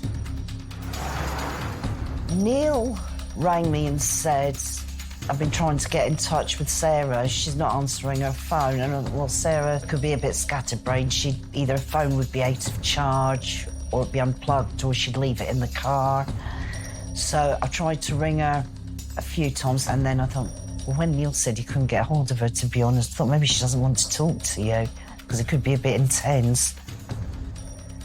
She might have just been ignoring him to begin with, which she could do. So when I tried getting hold of my mum and she wasn't picking up her phone, I'd try through Facebook, texting, phoning some more, just any possible way out to get hold of her. Like tried her other phone, her work phone that she had, but nothing. The following day, Ben reveals Sarah's still not returned home, and concern for her well-being starts to grow. Messaged her again and tried WhatsApp, and then I thought, no, this is really, really odd. I became quite worried because I just wanted to know if she was all right. It's my mum. Like, it's the person who's brought me up for my entire life. I just wanted to know that she was okay. After 48 hours and still no sign of Sarah, Ben decides it's time to call the police. Kent Police switchboard. Hello, I want to report a missing person. Okay. She hasn't gone missing before. She lives with me. She's my children's mum. She came home Tuesday night, and then we all went to bed. And then when me and the kids woke up in the morning, she wasn't there. But her car's still outside.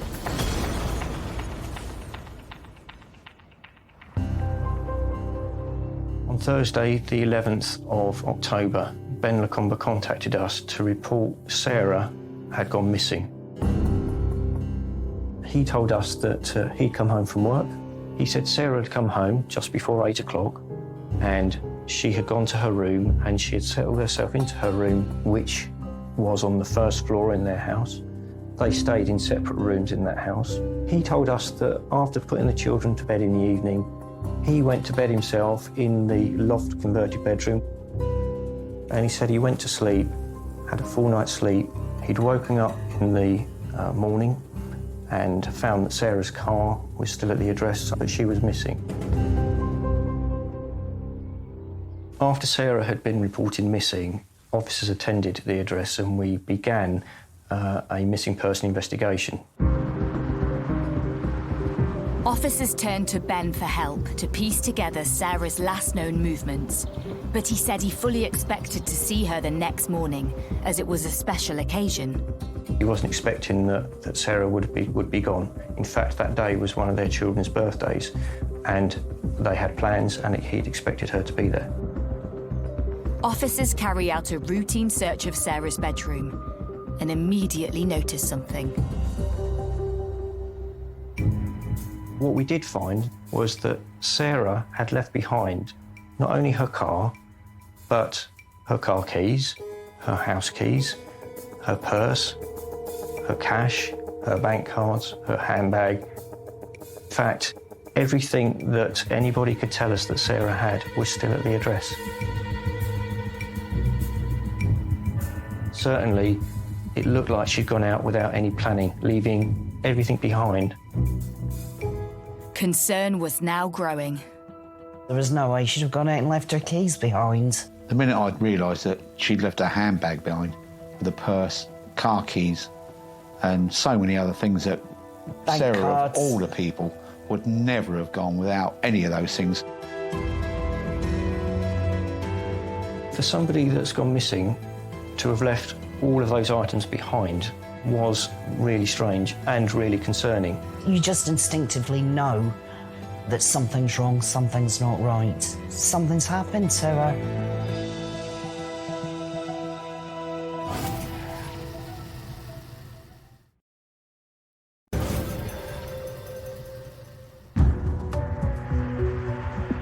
In the quiet suburban area of New Ash Green, concern is building over mum of 5 Sarah Wellgreen, who has been missing for 2 days. With her life seemingly looking up, a new job and a fiancé, police need to ascertain what would make her disappear.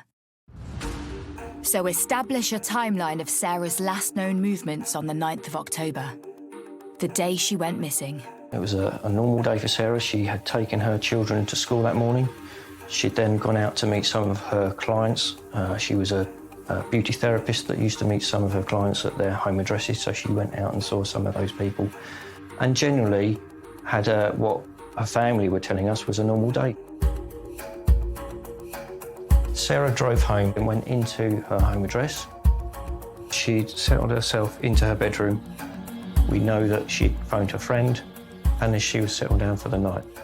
When she disappeared, the next morning there was contact between various people who knew her. It was agreed that if she didn't return that day or by the next day, that Ben Lacombe would telephone the police. Kent Police switchboard. Hello, I want to report a missing person. She's my children's mum. Concerned that her disappearance was out of character, police issue a missing person appeal to the public. Well, I first became involved when we received a press release from the police initially about a missing person from New Ash Green. They said Sarah Wellgreen had gone missing. There were concerns for her welfare. We get so many cases of missing people that you're probably not too worried to start with. Half the time before you've written a story, file copy about a missing person, the police will send something out saying they've been found safe and well. But there was something more pressing for the police. Sarah had left her car keys and purse at home, leaving only a couple of scenarios to consider. We thought maybe she'd gone out for a run and hurt herself. Has she had an accident somewhere? Has she gone out and had some kind of accident or some kind of medical episode, come to some harm where she can't raise the alarm herself? With the first few hours of a missing person investigation being critical, police launch a search perimeter around Sarah's home. They set up a 5-mile radius around New Ash Green for the search effort, scouring woodlands, fields, sheds, wherever anyone could look. I think they've done all the right searches they could within the area, you know, woodland, scrubland, the mud flaps. They've done all the right checks. Desperate to reach out to his mum, Lewis turns to social media, and the village community immediately rally round.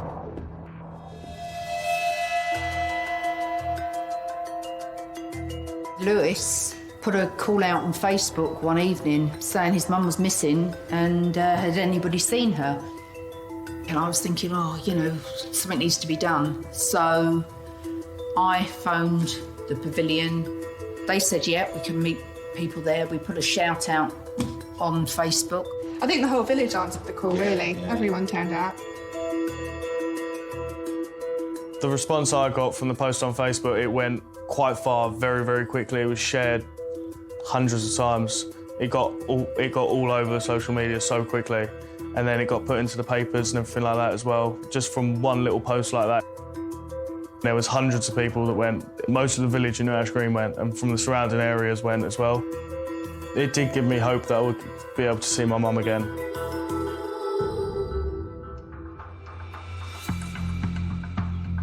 The search began with combining the efforts of the police and the community, police leading it, of course. We have walked and searched every piece of woodland, every field, every bit of grazing land. There was a sort of lingering hope that she'd be found, you know, maybe she was injured or something, or, you know, something had happened, but she was okay, and that they would come across her. But the longer it went on, there was just no news at all about anything like that.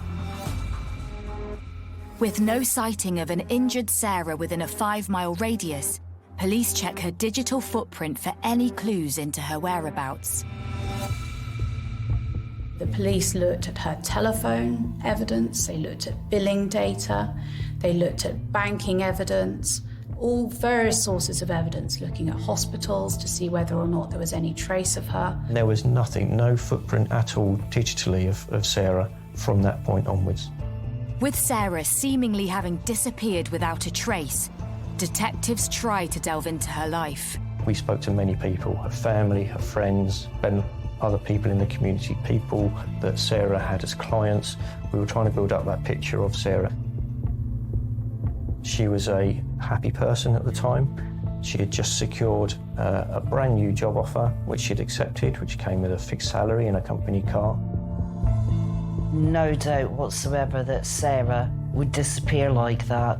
She was so happy. We'd had a drink on the Friday. She was happy. She was full of life. With all logical avenues as to Sarah's whereabouts exhausted, police start to suspect something more sinister has happened. The days went by, and we started to realise that something had probably gone wrong. My suspicions became raised that something had come to cause Sarah some harm rather than Sarah having just taken herself away. I then was considering, well, who may have caused Sarah harm? Had Sarah gone out and met somebody that was pre-planned, and that person may have then caused Sarah harm? Had Sarah had somebody come to the address and he had taken her away? But who would have done such a thing? Suddenly, everyone known to her is under scrutiny. We actually had the police turn up at the house to see if she was there, and it's like, no, we, the ones who got someone to phone you, she's obviously not here. But obviously they've got to do their job, they've got to come around and check all addresses that she might be at, things like that. So I understand, but turning up to the address where me and my brother are living. Despite searching multiple addresses of family and friends, there is no sign of Sarah. And when they speak to Ben again, he admits that despite playing happy families, there's more to Sarah than meets the eye. He went on to say that Sarah's life is a bit strange. It was a bit weird. He said Sarah often would go missing, would often disappear, would go away without telling us. That actually she would go off and meet other people. Suddenly, police are met with an endless list of suspects. Did Sarah secretly meet someone she knew that evening? Police begin to look closely at anyone Sarah might be romantically involved with, including fiancé Neil, one of the last people Sarah spoke to. The police came round with a search van on the Friday. They were there for a couple of hours because we sat down and they were asking questions, chatting about lots of different things, lots of possibilities, everything like that. Neil tells police that he had a brief conversation with Sarah on the night she went missing. That night I phoned her at 24 minutes past 9. We had a 15-minute conversation and then we exchanged a couple of texts after that, which was normal, and then we said goodnight. Detectives check his phone records and confirm these calls, but he still needs to prove he was at home in Surrey when he made the calls. I had my daughter, who at the time was 3, overnight anyway, and so they knew I wouldn't take a 3-year-old all the way over to Kent around the M25. As I said to them, look, if that's any concern, then just check the M25 cameras. Neil's story is quickly verified, so attention turns to other friends and acquaintances. We had a lot of people involved in Sarah's life, and we did a significant amount of work to show how they could not have been there that evening. They could not have been with Sarah that evening. And in all of the evidence that we found around Sarah, through her messaging, through her contacts, through her phone, we had nothing to say that Sarah had made any plans that night to go anywhere. There was nothing to say that she'd gone out. 1 week into the investigation, and Sarah remains missing. You struggle to take it all in to begin with. There's just so many people trying to get hold of you, message you to make sure you're okay.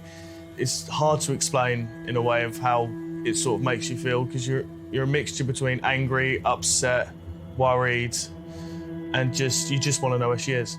That's all it is. You just want to know that she's okay. The desperate search for Sarah intensifies. Police trawl CCTV cameras from neighbouring homes in the village on the day Sarah disappeared. We captured on CCTV some footage that we were able to see from a neighbour's address. Sarah drove home and she parked her car outside her home around 5 to 8 in the evening on that Tuesday. She then went into her home address.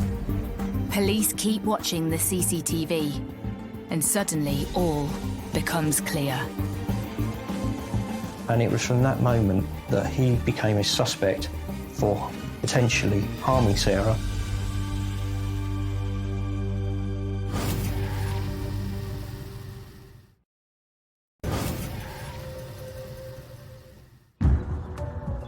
In the quiet residential village of New Ash Green, the community is desperately waiting for news into the disappearance of Sarah Wellgreen, who vanished from her home the night before her young child's birthday.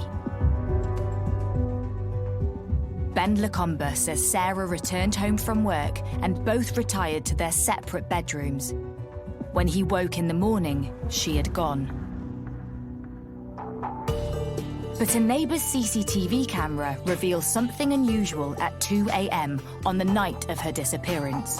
The CCTV imagery demonstrated captures of a vehicle which was in all ways similar to the vehicle driven by Ben Lacombe, and it had, because it was a taxi, a distinctive logo on the driver's side of the door. And one of the captures, although it was very grainy in the night, had a blur consistent with that same logo. With some expert commissioned work around the imagery that we've got and comparing that to the vehicle itself, we had very strong evidence to say that that footage was that vehicle. Believing the vehicle to be Ben's taxi, detectives trawl CCTV and ANPR cameras in the neighbourhood in an attempt to follow the vehicle's movements. His taxi had been caught on CCTV cameras going out of New Ash Green and down country lanes, going south and finally at Plaxell Green Lane, at which point it had kind of disappeared. And then a little while later on, there were captures of an almost identical vehicle travelling back the other way. And that was key because there was no vehicle that went out and back in that way. So we now had Ben Lacombe's vehicle on the move between around 2 a.m. in the morning to around 4:30 a.m. in the morning, the night that Sarah had gone missing. So why was Ben Lacombe's vehicle moving for 2.5 hours or so that night when he said he was alone, asleep in his own bedroom all night? Despite neighbour CCTV capturing his vehicle return at 4:30 a.m, was it really Ben who was driving it the night Sarah vanished? Detectives rewind the footage to see if anyone else entered the property before Sarah arrived home. Ben Lacombe told us that he'd come home from work. CCTV footage showed that he came home about 5:10 in the evening. Detectives keep watching, but no one else is seen entering the property before Sarah arrives. But it was the neighbour's CCTV which flagged up another interesting detail. Ben Lacombe had a sophisticated CCTV system installed at his own address. From the neighbour's CCTV, we were able to see, going back and viewing 3 months' worth of footage, that the CCTV cameras on Ben Lacombe's house was on almost every single night running up to when Sarah went missing. And we know that because you can see the infrared lights of the cameras through the other footage to see when they're on and when they're switched off. So we know that after midnight, the cameras were switched off on Ben Lacombe's house. With more and more discrepancies in Ben's account, police start to believe he knows more about Sarah's disappearance than he lets on, and start to piece together his movements. We're able to show that when Ben Lacombe drove home from work the day that Sarah went missing, he'd passed some cameras and we could see that his car was spotlessly clean. The following morning after Sarah had gone missing, Ben Lacombe took the children to school, passing other CCTV cameras. Now that morning, the car is now dirty. There is mud up both sides of his car and around the tyres and the wheels of his car, but wasn't there when we saw him arrive home the day before. Around 10:30 that morning, he went to the office where his cab firm is that he worked for to see one of his colleagues. When we see it arrive outside that office, the car is spotlessly clean again. It appears that on the night Sarah went missing, Ben Lacombe drove somewhere in his vehicle, resulting in it getting covered in mud. But there's a 2-hour window where the vehicle goes off radar. So where did he drive to? And where is Sarah? Having carried out some good old-fashioned detective work, and despite not having found a body, police make a decision. So it was on the Monday, doing a formal review of what we had so far, that we moved the investigation from being a missing person investigation into the next day, when it became a homicide investigation.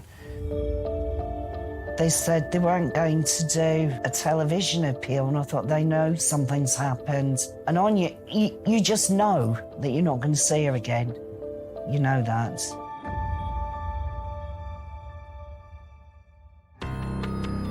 Police believe Ben Lacombe murdered Sarah, but with no cause of death or clear motive, need to work harder than ever to build a case for an arrest.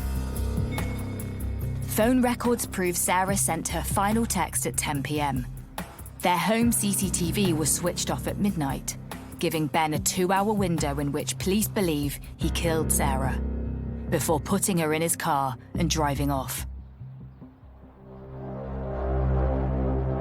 The defendant having driven to some kind of deposition site, a grave where he had disposed of Sarah's body. And then returned along the same route, where he's picked up again on CCTV. There was mud on his car the next day, which he had cleaned off promptly before going to the taxi office. It was a pre-planned murder that Ben carried out. He killed Sarah. And myself and my team at the Major Crime Department, we instigated plans on that day to have Ben Lacombe arrested on suspicion of the murder of Sarah Welgree.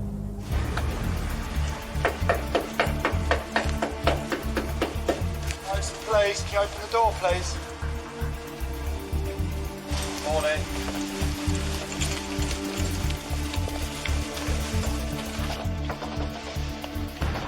Morning. No baggage, please. Just sit up first and change hands a minute. Okay. Right, sit up first and let you wake up and I'll explain what's going to happen. Okay, the time is 6:45. You are further under the arrest on suspicion of murder of Sarah Welgreen. This is a further arrest on the discovery of fresh evidence. This evidence provides inconsistencies with statements provided that you reported the missing. Your arrest is necessary to allow you to be questioned about the offence. Understand? Understand that? Okay, you don't have to say anything in my harm defence. You mention the question later on in court. Anything you do say may be evidence. When I found out that, he'd actually been arrested for murder, there's a feeling of anger, hurt, hate, all of the things that you'd associate with your partner being killed. It's just a massive shock to the system. It's just unbelievable what goes through your mind. Now all the questions is, where is she? What did he do? How did he do it? Did she suffer? Was it quick? You just don't know the answers to it. OK. So you are under arrest today on suspicion of the murder of your ex-partner. And I understand you still live in the same address, that's Sarah Welgree. Now, as I say, you're here on suspicion of murdering her. We believe she may be dead, and that may be at your hand. So, did you kill her? The pressure is on to find Sarah's body, establish a cause of death, and prove a motive to enable police to charge their suspect. It was a vast operation, and one that has involved help from not only officers and staff from across Kent Police, but from across other forces nationally, using experts from the fire service, the marine unit searching water, searching confined spaces. We've searched around 1,400 different areas. We haven't found Sarah. With searches proving fruitless and the clock ticking, detectives press Ben further. So, I'm not clear at the moment, Ben, whether you're just trying to think of an answer or whether you've decided not to answer the question. He remained utterly silent.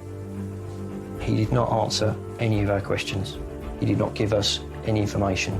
He stayed absolutely silent and stared at the floor through 7 hours worth of interviews. After failing to answer any questions and despite no body being found, police charge Ben with the murder of Sarah Welgreen. But what really went on that night? And why did their once loving relationship end in such a tragedy?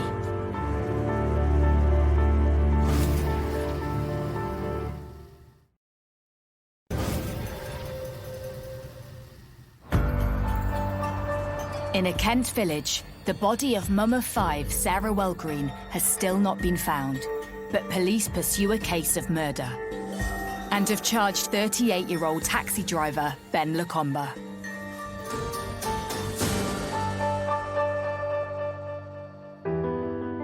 It's hard to believe that it's happening to you. I know you see things like that, everything going on in the news and see it all in newspapers and things like that all the time. You never think it will hit home. Never, until one day it just turns up on your doorstep. In September 2019, the trial into a no-body murder case begins at Woolwich Crown Court. When you prosecute a case in which the body of the deceased has not been found, it presents unique challenges in the trial. And those challenges is to demonstrate that the defendant that you're prosecuting is responsible for killing the deceased. The prosecution reveals to the court a conversation between Ben and police a few days before he was arrested. We asked Ben Lacombe if we could take information from his mobile phone, and he said to us that actually he wouldn't give us his phone. It was very late. He wanted to go to sleep, and he would give us his phone the next day. As it turned out, and what we later captured on CCTV, was that Ben Lacombe didn't go to bed. He left the address, he travelled around and went into the Dartford and the Greenhithe area and parked up for a few minutes late at night near the River Thames. There was CCTV footage of the defendant in the pouring rain, desperately trying to get rid of something. And the prosecution suggested that that was the defendant trying to get rid of his own telephone. We knew from other evidence that he had purchased a new telephone in the days that followed Sarah's disappearance. And he was obviously keen to get rid of his own telephone, a telephone which could have given the police an indication of his whereabouts on the night of the 9th of October. The prosecution reveals further evidence linking Ben to murder. Although the police didn't know exactly what had happened to Sarah's body, they knew that there had been a period of an hour and a half or so where that vehicle had disappeared. And it seemed likely that as part of the planning, Ben Lacombe had already chosen where it was he was going to dispose of Sarah's body. It may even have been that he had already dug her grave. When we did a search of Sarah Welgreen and Ben Lacombe's home, we found a very large shovel in his shed. The defendant's account of why he needed a shovel of that type at his trial would later become that the shovel was there for his mother to use to tend to the flower beds at the front of his property.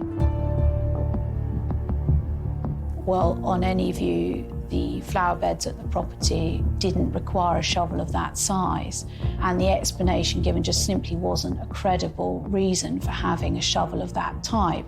But it was a shovel that was relatively new in its appearance and was consistent with the type of implement that someone would use to dig a grave quickly.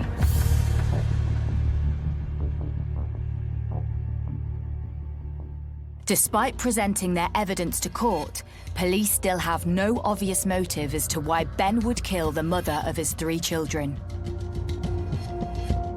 But as the trial unfolds, more information about the couple and their relationship comes to light. Ben Lacombe was born in Greenwich, grew up in Charlton. Early 2000s, he moved to Mallorca, where he was hoping to find work as an airline pilot, or train as an airline pilot. In December 2004, Ben met Sarah via an online dating site. In the beginning, when Ben first met my mum, from what I could tell as a child, he was a nice bloke. From what me and Jack had seen, he was all right, he was nice. And everything seemed great, really, to begin with. Desperate to create a stable home environment and provide her sons with a father figure and a better lifestyle, Sarah quit her job and moved to Mallorca to start over with Ben and her 2 sons.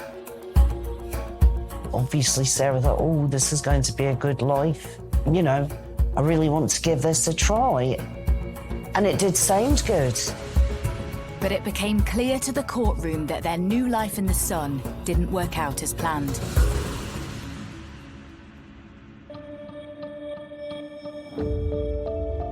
Unable to speak the language, Sarah couldn't get a job and missed her family and friends back in the UK.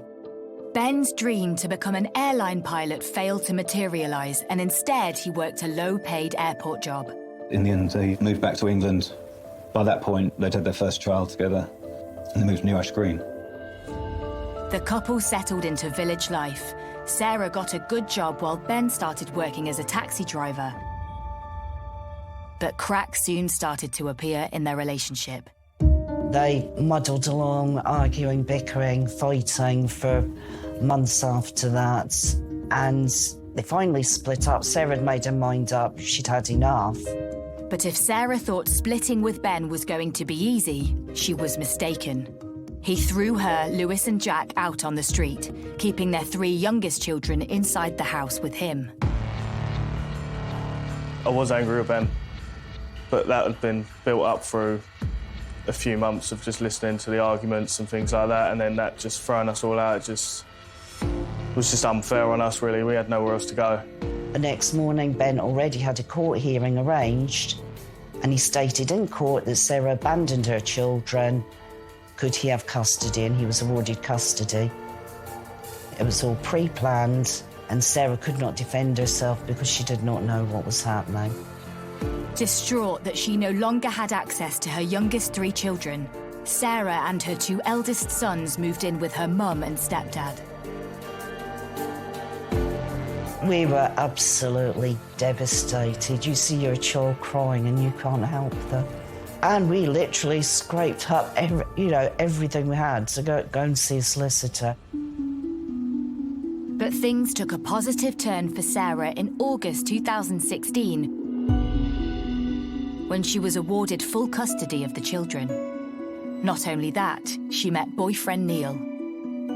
Despite this, Sarah was terrified that Ben would attempt to take the children away from her if she moved in with Neil. So she made an unlikely peace offering with Ben to raise their 3 children under the same roof. Sarah wasn't happy about living with Ben. There was definitely animosity between the 2 of them. You know, they'd been together for a number of years. That didn't work out for various different reasons. Yet Sarah had a plan to buy Ben out of their 4-bedroom family home. And she soon secured a new job with a big enough pay rise to make this happen. And after arriving home from work on 9th October 2018, she tells Ben her plan. Ultimately, Ben had lost control. The house was going to be put up for sale. He was going to lose his home, even though he was going to get half the equity. And he'd lost not just, the property which he loved so much, but he'd lost control of the children. When you look at Ben Lacombe, he would have been left with almost nothing. Because he would have found himself in a position that Sarah was in not long before. And I think that probably pressured him into doing something stupid. Ben was the only one that would have a motive for killing Sarah. Nobody else. Ben had everything to gain from getting Sarah out of the picture permanently. After a gruelling 30-day trial at Woolwich Crown Court, the jury returns its verdict. Ben is found guilty of Sarah Welgreen's murder. He is sentenced to 27 years in prison.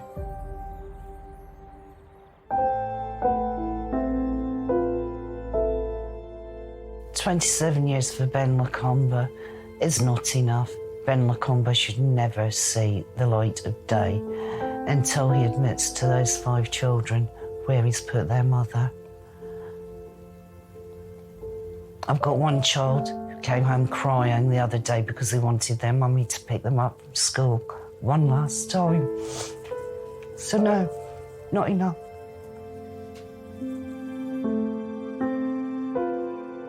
The case of Sarah Welgreen is among a small number of convicted murder cases in the UK in which the victim's body has never been found. But the community has never given up hope of finding her. We give the family hope that one day they will be able to find her, otherwise they've not got that hope to hold on to. And that they know that we're still looking. And they know that we won't stop looking, do they? Not been forgotten. No, that's all. We would like closure. All of us would like closure. For the body to be disclosed, to have a proper funeral, will probably help us all put it to bed. 2 years on from her disappearance, Sarah's family are slowly coming to terms with life without her. Ben's actions have caused me to lose my mum, for some of my siblings to lose their mother and their father at the exact same time. And it's just, it's an unthinkable thing. It really is. You never expect anything like this to ever happen to you, and you wouldn't wish it on the worst person. It's just a horrible, sunken feeling and just a hole in your heart that you'll never fill. It is very raw. There's not a day goes by when you don't think about it. So whether it's something that's played on the radio, or you see something, oh, Sarah would like that, or something the children say. Yeah, there is never a day goes by, and I don't think that will ever change for any of us. And until she is found, the question remains, where is Sarah Welgreen?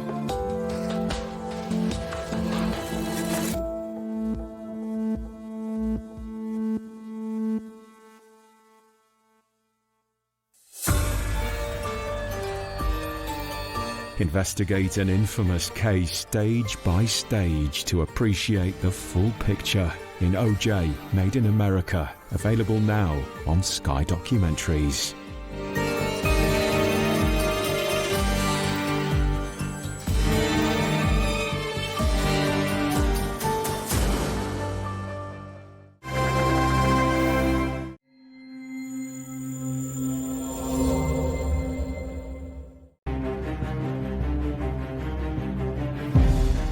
Emergency.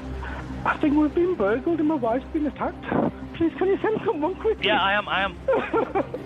Police have launched a murder investigation after a woman was found dead at her home in Middlesbrough. I was absolutely terrified, thinking, what if somebody got in my house?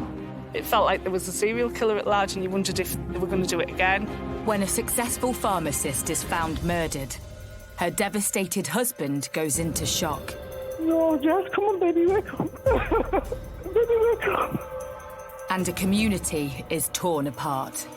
You won't believe, obviously, what we went through and the level of betrayal there. It was a shock.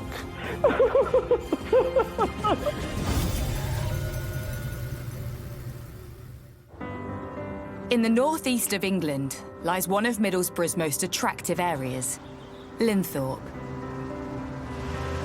It's quite an affluent area. Big houses, quite leafy, long driveways, nice cars on the drive, professional people live there. You know, it's a family area, it's very friendly. Best part about it is the neighbours, you know, we all get on and good community. It's very safe, yeah. Very safe. In the heart of the community were a couple named Jessica and Mitesh, who owned a pharmacy in the village. We've got a chemist here actually on our doorstep. It's a husband and wife team, so they work together. The couple are really friendly people, helpful.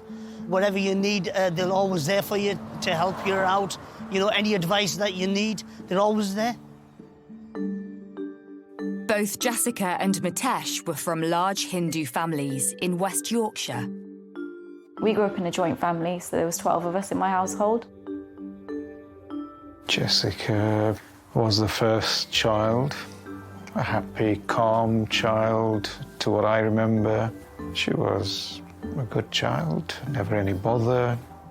Very fond memories of growing up with Jess because we were only probably about 18 months apart in age, so quite close together. She was always fun to be around because she was always happy no matter what, always had a smile on her face. Jessica had big plans for her future and went to study at Manchester University. Jessica always said that she wanted to be a pharmacist. She always wanted to help people. That was her thing. It was at university that Jessica met Mitesh, and the pair quickly struck up a relationship together.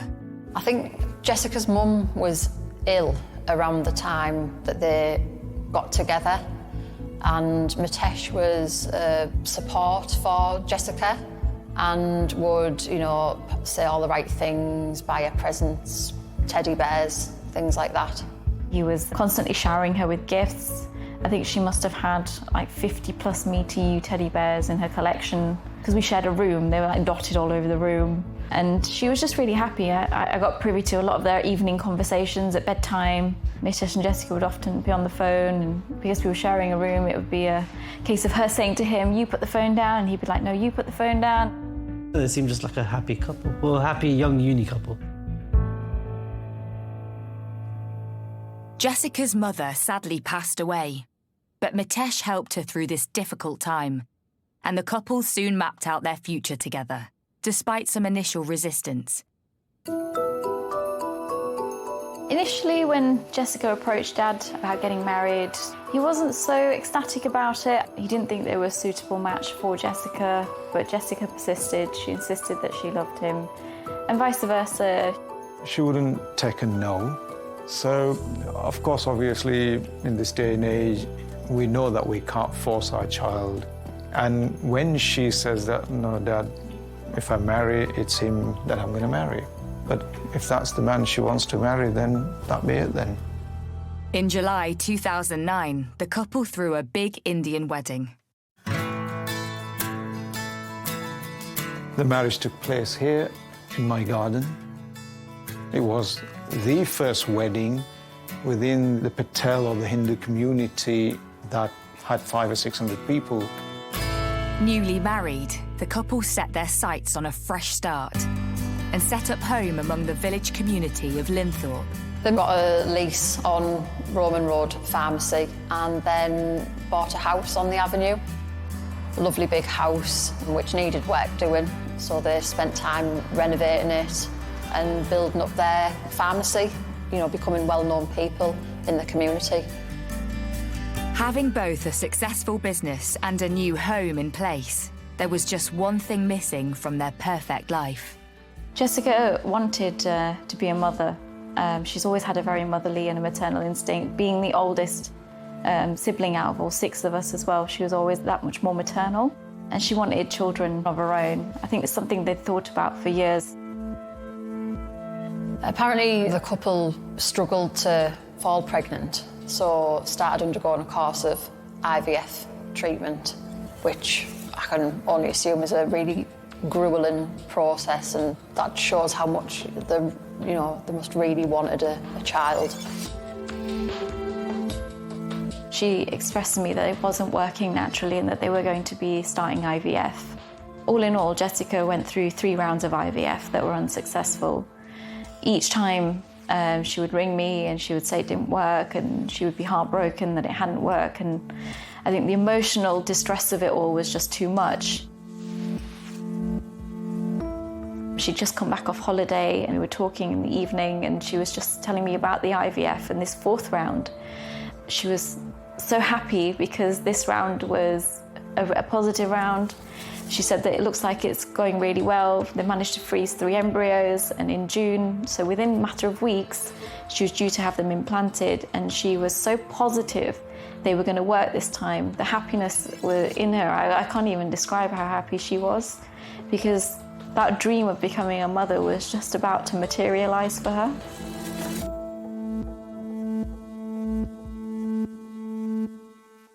But just weeks before Jessica's dream of motherhood could be realised, everything changed.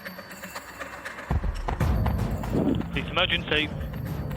I think we've been burgled and my wife's been attacked. I've just come home and the house is ransacked and she's just on the floor. She's got duct tape all over her and she's like unconscious. Right, you said is your wife breathing? Can you feel the No, pulse? I can't feel anything. Her hands are really cold. She's got like blood on her nose and stuff dripping out onto the floor. Please, can you send someone quickly? Yeah, I am.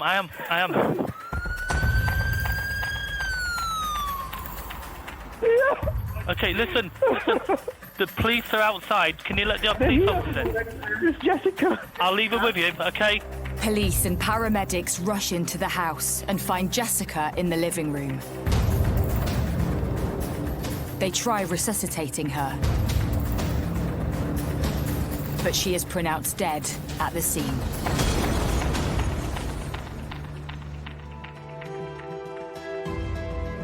All we knew was that there'd been a murder, her husband had came home from work and found her. Has somebody broken into their home? And is it a burglary gone wrong? It was just utter shock that, you know, anything like this could have happened.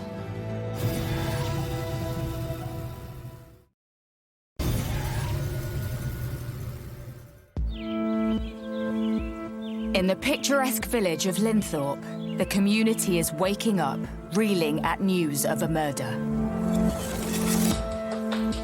But the previous morning, May 14th, started out like any other day in the Patel household.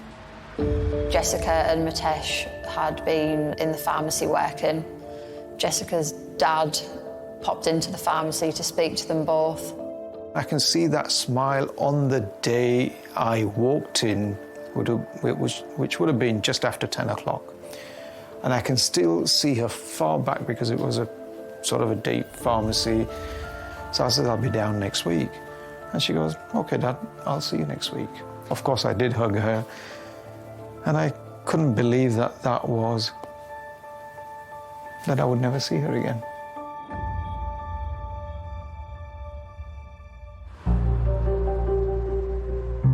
Mitesh worked the early shift, leaving the pharmacy to spend the afternoon at the gym. Jessica went home, Mitesh pops back to the pharmacy, goes to the local pizza shop to pick up a pizza for the pair of them, texts his wife to say he was getting the pizza, he'd be home shortly. He came from the chemist roughly around about 7:30. He ordered his pizza and then he left. We were quite busy at the time, so it must have been about 20 minutes, half an hour. He'd come back. I gave him his pizza. I shook his hand like normal, and he left with the pizza. Mitesh then goes home and makes the awful discovery. It's emergency. I think we've been burgled and my wife's been attacked. I've just come home and the house is ransacked and she's just on the floor. She's got duct tape all over her and she's like unconscious. Her hands are really cold. Please, can you send someone quickly? Yeah, I am. No, Jess, come on, baby, wake up. Baby, wake up.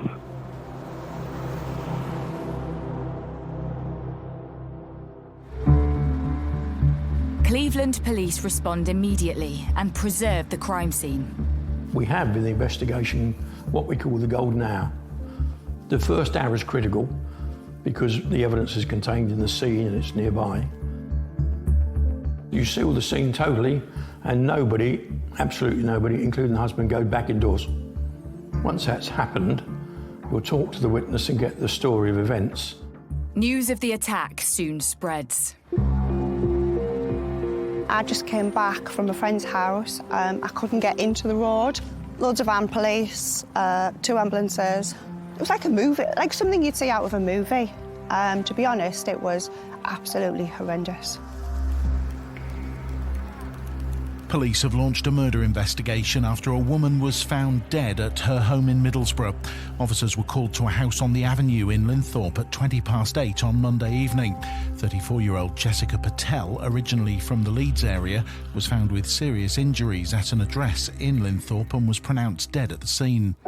Detectives are appealing to anyone who may have seen... I got a call from my younger sister and she just said to me that something's happened in Middlesbrough. So I asked her, I was like, you know, is everything okay? She says, I don't know, Dad's gone. We're just going to wait and see when Dad gets there what he says. So I said, okay, keep me updated. But when I woke up, I saw my husband sat at the end of our bed. I sort of sat up and I looked at him. And when I looked at him, I thought, something's not right. And he turned around to me and he just said to me, I've got no easy way to say this to you, but Jess passed away last night. I think those words in that instant hit me like a ton of bricks. My heart started racing a lot like it's racing now. Just thinking of that moment, I didn't want to believe him. That can't be true. You know, how could this just suddenly have happened? I remember calling Dad, and Dad's confirming that it was true. Something had happened. A burglar had got in, and Jessica had been harmed in the process, and that she'd been killed. After receiving the devastating news, Jessica's family immediately rally round and make their way to the family home to support her husband, Mitesh. I walked into their main living room where Mitesh was sat on the sofa, and I went straight over to him, sat down next to him, and he buried his head into my shoulder and was crying. I consoled him and just hugged him and told him that no matter what, we were there to support him. I myself was crying. The whole room, to be honest, was crying. Everyone was upset. News of Jessica's murder sends shockwaves through the village. I can't really know that. How can a murder happen in this beautiful place? It's a Linthorpe village area, everyone's friendly, and, you know, all of a sudden you actually hear, right, that she's been killed. And you think, you know, how can somebody do that, especially to a chemist, a pharmacist person who's actually, you know, there to help you. How it happened to beautiful Jessica, you know, and she was so lovely, and you can't even imagine how someone can kill her. It's a fear. It's a lot. I no words, really. It felt like there was a serial killer at large, and you wondered if they were going to do it again. With such a big story breaking in the close-knit village community, local journalist Felicity Collinson is hot on the case from the off. I went out to the scene and the street was just like really quiet, you know. It was quite like an eerie quietness that morning. Cordon had now been moved to just around the house. It was just covering the driveway. There was forensics in white suits walking in and out of the house, carrying cases in and brown envelopes, evidence bags. There was CSI vans, uniformed police officers on guard. I started to knock on neighbours' doors to try and find out what had happened. With Mitesh too distraught to speak, it was left to neighbours to speculate what had happened. Had someone targeted this young, successful couple out of jealousy? A lot of people have been saying that there's been a burglary in the house. Obviously, they look like a wealthy couple because they have quite a wealthy house, you know, and obviously having the pharmacy and everything. Someone who knew them, possibly, had, you know, took a chance to burgle them, maybe thought she had money, maybe jewellery, and that's where it was, and she was just in the wrong place, the wrong time. We check our doors, even windows, and make sure, put alarm on, put everything on to go out, and we don't let our kids go. I was absolutely terrified, thinking, what if somebody got in my house? What if that happened to me? You know, I've got children. I was absolutely terrified. Was it somebody who thought that the couple had money with them having the pharmacy? You know, did they have a safe in there where they kept the take-ins? You know, could somebody have broken in for that? Or was it somebody who needed or wanted drugs and believed that they may have kept drugs in the house? Or was it a big mistake that they'd got the wrong house? While a grieving Mitesh stays with the family, police take a closer look at the crime scene. And one thing jumps out immediately. There's no sign of a forced entry. Meaning one thing, Jessica knew her attacker. If there's no sign of forced entry, it looks like they've got in through an open door, which suggests that the victim would know them and allow them in. Everybody is a suspect till they're eliminated, without exception. So what we've now got to try and do is to eliminate those who couldn't have been there at the time. With no sign of a break-in, everyone known to Jessica is under suspicion. Could husband Mitesh offer clues as to who his wife may have let in the house? The neighbour said she opens the door far too easily, far too quickly. Neighbours saying about her being very nice, very trusting, too trusting, would allow anybody in the house without checking their identity. And therefore, we'd have to look at that, because if there's no forced entry, we will be worried about somebody who's just been let in the house. Does she have a relationship with another man or another person?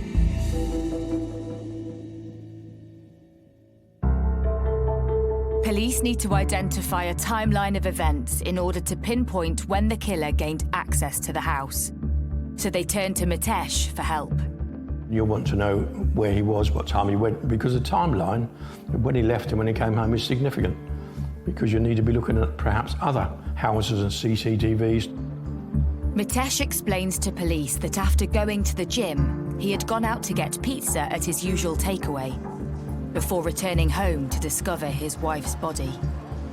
The husband of the victim seemed like he was a pleasant, kind of like quiet type of guy, wasn't he? He'd just do his work. He'd come, he'd order his food, you know, go home like everybody else. The pizza parlour's CCTV helps police create an exact timeline of the evening and when Jessica was left alone. The police came in to the shop and kind of like asked for the camera footage of the husband of the victim, and basically kind of explained what was going on in a small way. They didn't really tell us exactly what was going on, but they just kind of gave us a clue to why they need, you know, and what's happened. He took my camera, CCTV camera, he took it from here. He said, I want to see what's going to happen in here, like when he came, when he go out, that's it. With Mitesh's movements that evening clear, police are still no closer to establishing who had gained access to their home. But post-mortem results help police identify the cause of death. Could this lead to clues as to her attacker? It's found that she died from pressure to her neck. There was also a suggestion that from marks to Jessica's neck that a ligature of some sort had been used. In asphyxiation, of course, you've got to look at was something placed over a mouth, over a nose, was there some other way of stopping the oxygen getting to her? All those sorts of things you expect the examiner to tell you about. Despite this crucial information, no murder weapon is found at the scene. 3 days into the investigation, and police are no closer to a motive or a suspect. Police hadn't arrested anybody. I know personally I felt a bit of worry for the people living in that street. You know, I would have felt worried. But on the 17th of May 2018, things take a dramatic turn. A man has been arrested in connection with the murder of a woman in Middlesbrough. Everyone was talking about it, that they've caught somebody. When we find out who the police have arrested, it's just tragic, just a tragedy.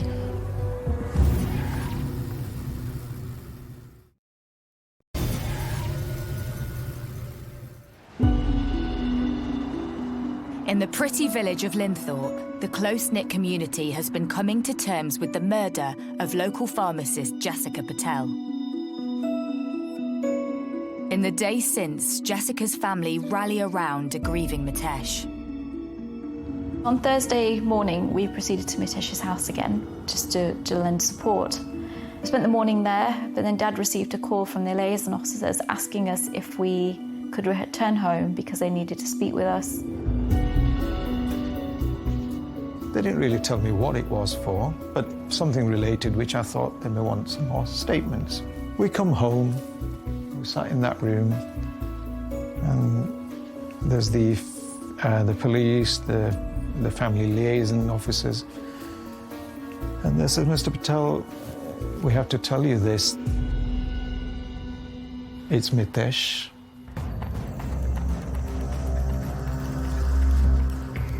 and we're arresting him. And I says, hang on, what did you say?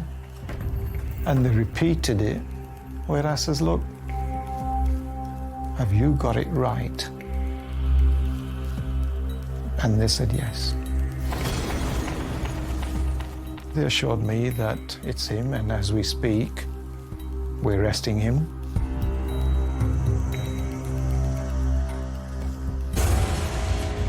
Having just spent the morning comforting Mitesh, his arrest comes as a shock to Jessica's family. You can't help but think that why would he do it? You know, what reason could he possibly have for having to murder Jessica?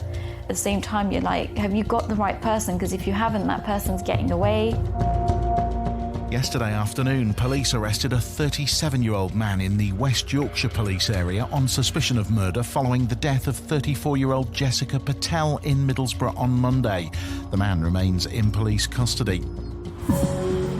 News of Mitesh's arrest becomes public and locals react in horror. How could this loving husband and pillar of the community have anything to do with such a brutal killing? It was a bit of a shock, to be honest with you, because we thought of them as, you know, good people, normal people. We didn't think anything was going on in their home. We were all just so shocked, gobsmacked, really. We're still thinking, is this really a husband who's been, you know, arrested for her murder? You know, he's a pharmacist, she's a pharmacist. You just don't expect this at all. So what had led to the arrest of Jessica's seemingly besotted husband? The man she'd been looking forward to starting a family with. The police are still searching the house, you know, for evidence and clues. And then there's a breakthrough. So senior crime officers find a hard drive wrapped in clothing underneath the mattress. It has a serial number on it which relates to the CCTV in the house. When police had previously spoken to Mitesh, there had been no mention of this CCTV. Surely the first thing that you would do, or one of the first things you would do if your wife had been murdered, is think, oh, we've got CCTV. The footage of the killer will be on our CCTV. But there was no mention of this at all from Mitesh. Police examined the CCTV footage from the hard drive. It shows that it was switched off or taken or removed 6 minutes before he called the police for the 999 call. Police rewind the footage to look for any clues earlier in the day. But what they find shocks them. The CCTV shows that at 3:30 p.m, Mitesh returned home from the gym, but never left to get pizza before Jessica came home from work at 7 p.m. Instead, Mitesh doesn't leave the house till 7:42 p.m. and then returns home with the pizza at 8:15 p.m. 4 minutes later, the camera is switched off. This is a crucial piece of evidence because it doesn't show any other person entering or leaving the house other than Jessica and Mitesh. You know, there's no other, you know, intruder or person sneaking around. Mitesh calls police at 8:24 p.m. to report finding his wife dead. With no sign of anyone else coming to the house, police hone in on their now #1 suspect. So now he becomes the prime suspect. We now need to look at what's the motive. So you'll extend the investigation and you'll also start looking now at all his personal life and personal technology he has. Has he got an app on his phone? What does his computer say? And the family computer drops a bombshell discovery.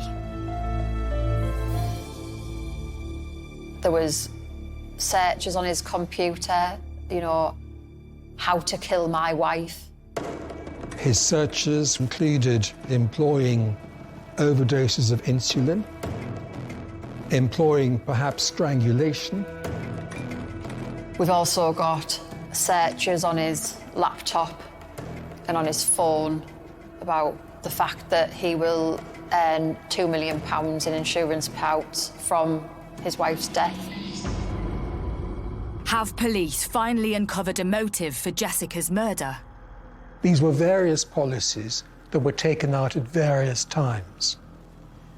It's interesting to note that the first policy was taken out shortly after Mitesh Patel had begun in 2013 to investigate ways to kill. But the biggest breakthrough comes when police look at Mitesh's mobile phone, which recorded his heart rate and activity. Mitesh Patel was not to know that he had this particular app activated on his phone. It tracks not only his steps, but also if he's done any staircases. The app reveals to detectives that immediately after Mitesh had arrived back at the house, at a time when he said he discovered Jessica's body, he had also gone upstairs for 4 minutes before calling 999.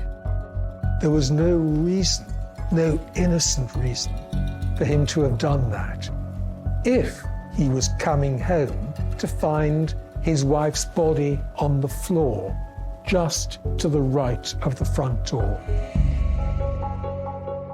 So what had gone on that fateful day? And what was the truth behind their seemingly loving relationship?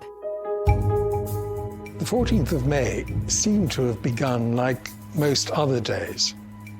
It's right that Mitesh went to work early that morning. Jessica got into work herself an hour or two later. The day continued as other days. Because he'd worked the morning shift, Mitesh Patel left work. He was due to go to the gym at lunchtime, and then he went home.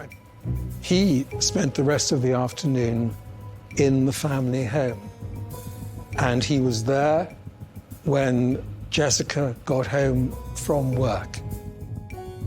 Of course, he was to lie to the police about that, but he was there when she got home from work, shortly after 7. Detectives established Jessica was killed soon after arriving home. And before Mitesh left the house to get pizza 42 minutes later. After he'd murdered his wife, he left the house. He then went to the pizza parlor just down the road and ordered a takeaway. He looked like he was on edge or there was something wrong with him, but we didn't take any notice. He returned to the family home. He's got to have dismantled the CCTV footage, gone upstairs, hidden it, then come downstairs and then made the call. It's emergency. I think we've been burgled and my wife's been attacked.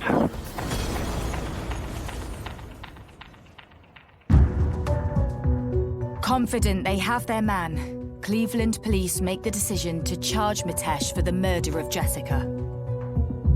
To be honest with you, after all that and how I was feeling, and for this to happen, you won't believe, obviously, what we went through.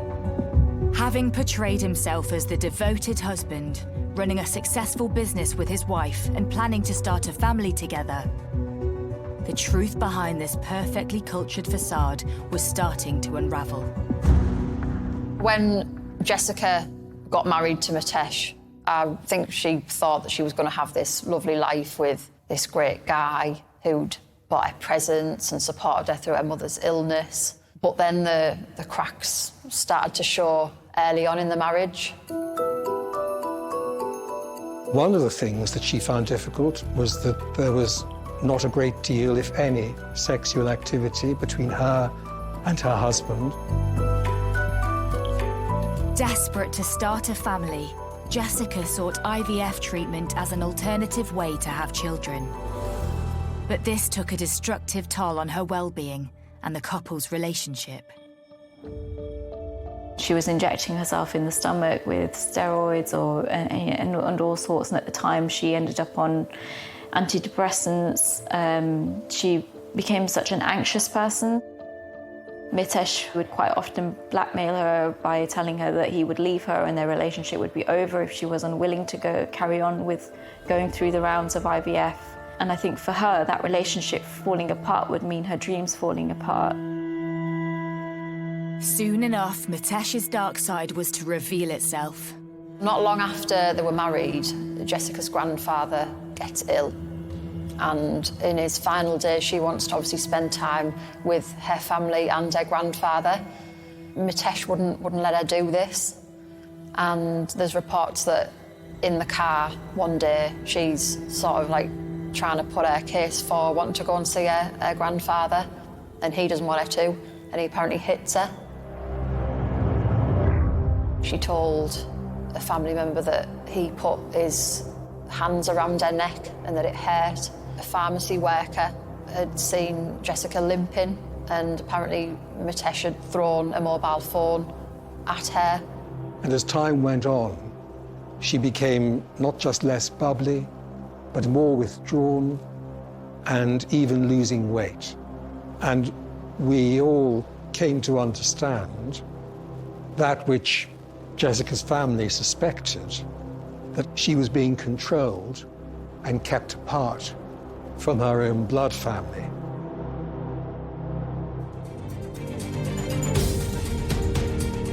But what could have led this once happy marriage to end in tragedy? Why did Mitesh want to keep Jessica apart from her family? And why did he end her life in such a violent way?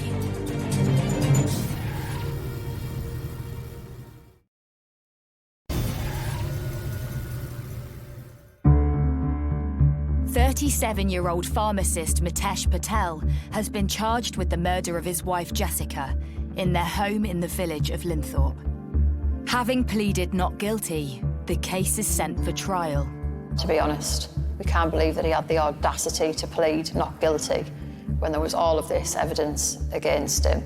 It was just bizarre that he would even try to, get off with this. In December 2018, the trial begins at Teesside Crown Court. Well, in my life, I had never gone to a court before, never ever been in a court. We knew it was coming. To be honest with you, I didn't want to be there. For the first time since his arrest, Jessica's family comes face to face with her alleged killer. There was a couple of times that he had the opportunity to make eye contact with the family. There was clearly no compassion in him for the fact that he had lost his wife so horrendously. He didn't at any point scream his innocence. I don't think I could ever recall him saying, "It wasn't me, it was somebody else." The prosecution reveals how Mitesh first appeared to police. When he was first seen by the police, it was noticed that he had scratch marks down his neck. He was in due course to explain those away as having been as a result of his session at the gym that lunchtime. Well, that was clearly not the case. Further work by the forensic scientists were to reveal that underneath the fingertips of Jessica Patel was his DNA, particularly on the right hand, and she was right-handed. So the picture began to be built up of a struggle in which Jess had fought with her attacker, and clearly that attacker was her husband, whom she had scratched down the front of his neck.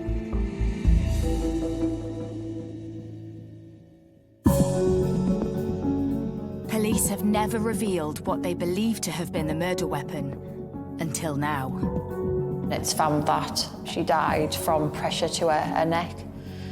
At the scene in the house, was a Tesco carrier bag, and tests showed that the inside of the bag had traces of Jessica's saliva and blood in there. There was also suggestion that from marks to Jessica's neck that a ligature of some sort had been used.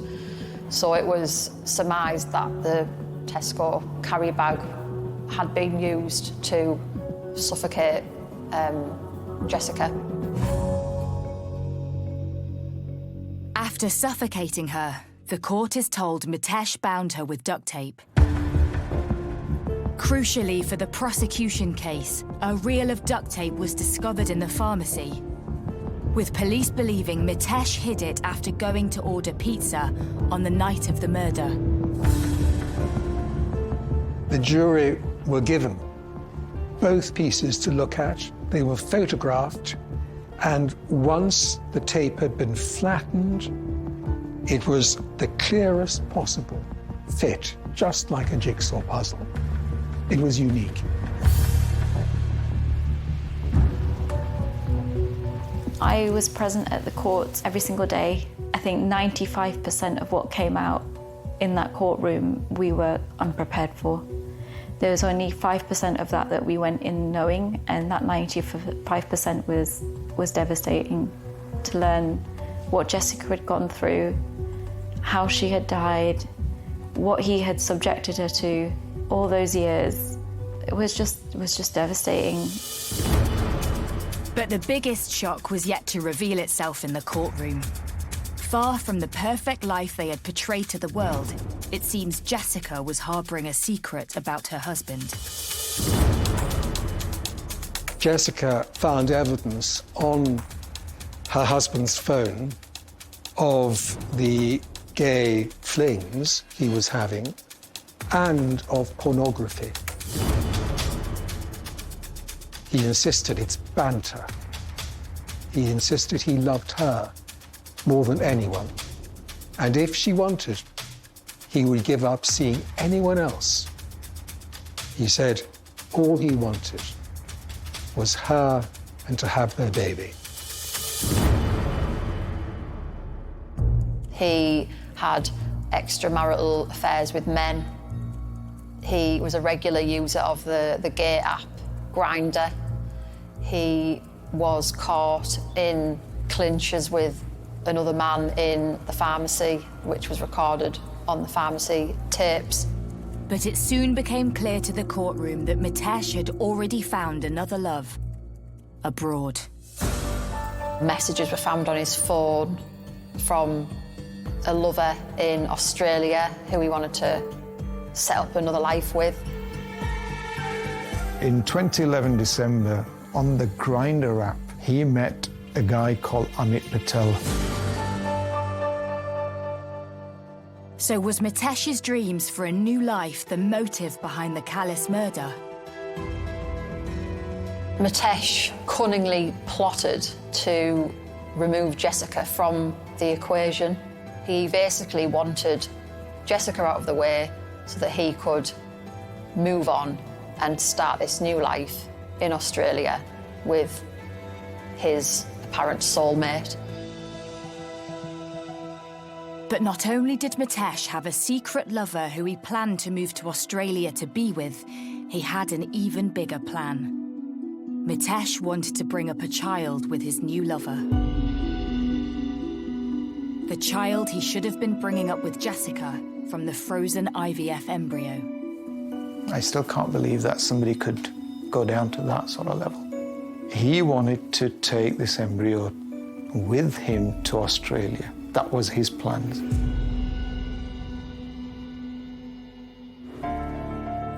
After a grueling 12-day trial at Teesside Crown Court, the jury returns its verdict. Mitesh is found guilty of Jessica Patel's murder.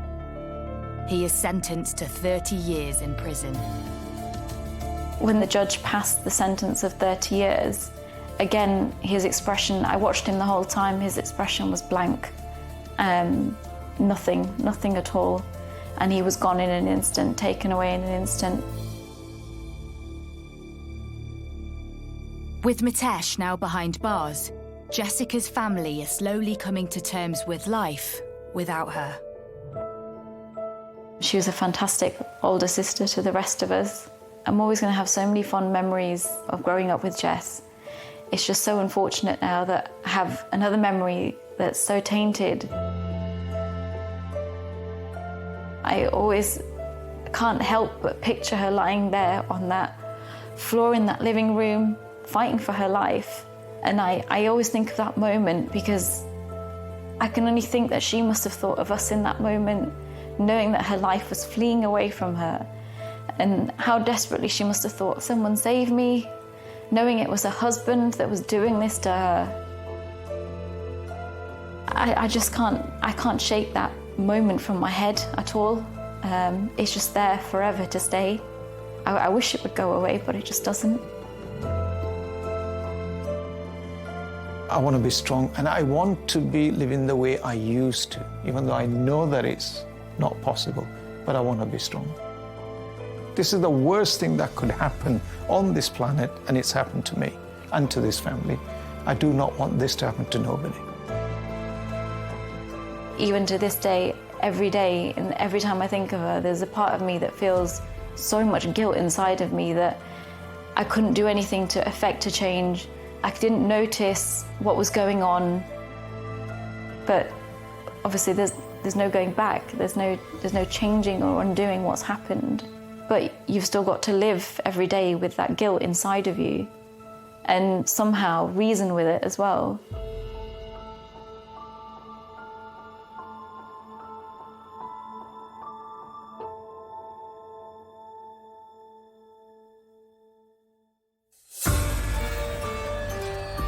There's a shift with the force northeast up for grabs, but watch out, it's going to be anything but plain sailing. That's Saturday at 10 on Sky Mix.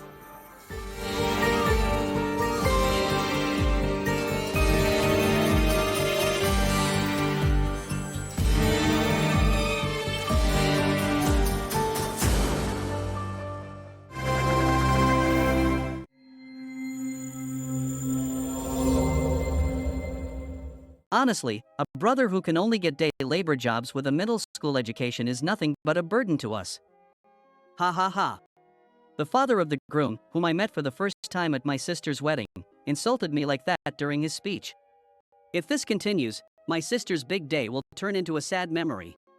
Feeling many emotional glances directed at me, I was thinking about how to respond when... That's enough. My sister, with tears streaming down her face, suddenly stood up. I was told to keep this a secret from my brother, but the truth is, my name is Mike. I may look like any other kid, but my parents were something else. I know it's not good to talk about your parents that way, but they were really awful, and I hated them. The only reason I didn't run away from them was because of my sister. My dear sister is named Emily. I couldn't stand seeing her get hit by our parents. Maybe I also wanted to protect her as her older brother. I don't consider my parents to be real parents. Why? Because they were always fighting and never showed us any love. Sure, they gave us food, but it was only one meal a day, and on school days, we didn't even get that. There's school lunch, so there's no need to feed you at home. That was my mother's opinion. Because there was nothing to eat at home, I always made sure to eat as much as I could at school. Sometimes, when a classmate was absent, I would get permission from the teacher to take home leftover bread or desserts and secretly eat them to stave off hunger. During summer vacation, both Emily and I would lose weight and go back to school looking thinner. Our teacher, Mr. Smith, suspected that my parents were neglecting us. Thankfully, we weren't subjected to physical abuse, but the neglect we experienced is what you would call child abandonment or child neglect. Mr. Smith even came for a home visit to subtly check on our environment, but my father would say, "Mind your own business." My mother would chase him away, saying, "A mere teacher shouldn't interfere with family matters." Our neighbors seemed concerned about the abnormality of our home but hesitated to help openly, perhaps fearing the consequences. That's fine. It's natural for everyone to prioritize their own safety and protect their families. It's only natural to think that getting involved in facing the fallout isn't worth it. So, I decided to prioritize protecting Emily above all else. When we were both suffering from the lack of attention and nutrition from our parents, an incident occurred at our house. While we were at school, our parents got into a huge fight that ended up involving the police. They threw things at each other, broke windows, and screamed at the top of their lungs, prompting the neighbors to call the police. Their fight was so intense that the responding officers had to physically restrain them. My father was injured by shards from a broken vase, and my mother was beaten so badly her face was swollen. After receiving treatment at the hospital, both were charged with assault and taken into custody. During their questioning, our neglect also came to light. At first, there was talk of sending us to a foster care facility since we were minors, but our distant relatives, the Johns, stepped up and offered to take us in. It was Tom who came to pick us up, and we had always affectionately called him Uncle Tommy even before then. We had to transfer to a new school, but since Uncle Tommy and his wife, Natalie, were always kind to us, we accepted their offer without hesitation. Tom and Natalie ran a small handyman business. I continued my education up to middle school while observing their work. During summer breaks, I would help with the business. The smiles and gratitude from the neighbors showed me the joy of the handyman work. So, when it came time to decide on my future in my third year of middle school, I chose to join the handyman business without hesitation. Tom and Natalie told me, "You can go to college if you want," but I turned down their offer. They weren't wealthy, yet they took us in. I didn't want to be a further burden. I wanted to earn the money for Emily's education myself. By taking on the heavy and demanding tasks, I wanted to contribute to the handyman business and repay the couple for their kindness. So I have no regrets about my choice. Emily also took the initiative to help with housework and grew into a well-liked young woman in the neighborhood. With Emily handling the household chores, the couple and I could focus on work, and the handyman business thrived. However, just before Emily graduated high school, another incident occurred. That day, I had taken the day off to buy a gift to celebrate Emily's acceptance into college and was at the department store. The incident was that Tom and Natalie got into an accident while out on a job. The only consolation was that they died instantly without suffering. With the help of our relatives, we managed to hold the funeral, but we lost our last dependable guardians and were left on our own again. Although it was lonely, we couldn't afford to stop moving forward. According to their will, I inherited the handyman business. "I'll quit college and help you, Mike." "Don't be silly. You worked so hard to get into college, so go and study." "But you need to study hard, get a good job, and be happy." "Mike." I managed to convince Emily, who was ready to give up college, to stick to the original plan and send her off. I didn't want Emily to suffer, and I wasn't going to change my mind about that. Her college was out of state, and she was moving into a dorm in the fall. We stayed in touch regularly after she started college, updating each other on our lives.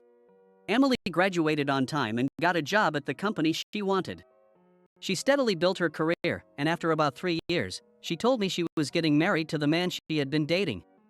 "Congratulations, Emily." "Thanks, Mike." I could tell from her excited voice over the phone that she was genuinely happy. "It's all thanks to you that I got to go to college. It's your hard work that paid off. It's hard to believe little Emily is getting married. I'm so proud." "Hey, stop talking like that." When I mention something from my childhood, Emily reacts. I secretly smile, imagining her face turning red with anger. Emily I had always protected was getting married. I had always wished for her happiness. Despite being born to such toxic parents, she grew up to be a kind person. I wanted her to be the happiest person in the world. "Hey, Mike, I have a favor to ask. I'll do anything for my sweet sister. We're having the wedding in the next county. Will you come?" "The wedding?" Of course, I wanted to attend my dear sister's big day, but I only had a middle school education. I was concerned that if someone at the wedding cared about such things, it might make Emily feel uncomfortable in her new life. Some might think it's outdated, but there are still people who care about one's highest level of education. If they equate someone with only a middle school education with poverty or stupidity, they might think the same of Emily. Of course, there are other reasons as well. "Please, I want you to see me in my wedding dress." "All right." I couldn't refuse my dear sister's cute request, so I agreed. "Just, please, no speech for me." I don't want to stand out. Oh, yes, that might be best. Sorry. But I am truly happy for your happiness. I know, thank you. Understanding my feelings, Emily accepted my request without saying much. Relieved, I eagerly looked forward to the days leading up to her wedding. On Emily's wedding day, I dressed sharply and headed to the venue. Emily greeted me happily and introduced me to her in-laws. Are you Emily's brother? I'm Tom, nice to meet you. Thank you for the kind introduction. Nice to meet you too. Your name is Tom? It's the same as someone who helped us a lot. It feels like fate. Haha, I guess you two are really siblings. Emily said the same thing when we first met. Come on. That's what started our relationship. Emily cheerfully explained how they met. I was reassured to see that Tom seemed to genuinely care for her. Tom helps his father, the company president, and works very hard. It reminded me of you, Mike. I can see how much Emily cares for you. I'm envious because I don't have any siblings. Is that so? I felt confident that Tom would make Emily happy, so I shook his hand firmly. Please take care of Emily. She's the sister I've always protected and cherished. Tom, receiving my sentiment, nodded yes with a serious expression. Yes. I promise.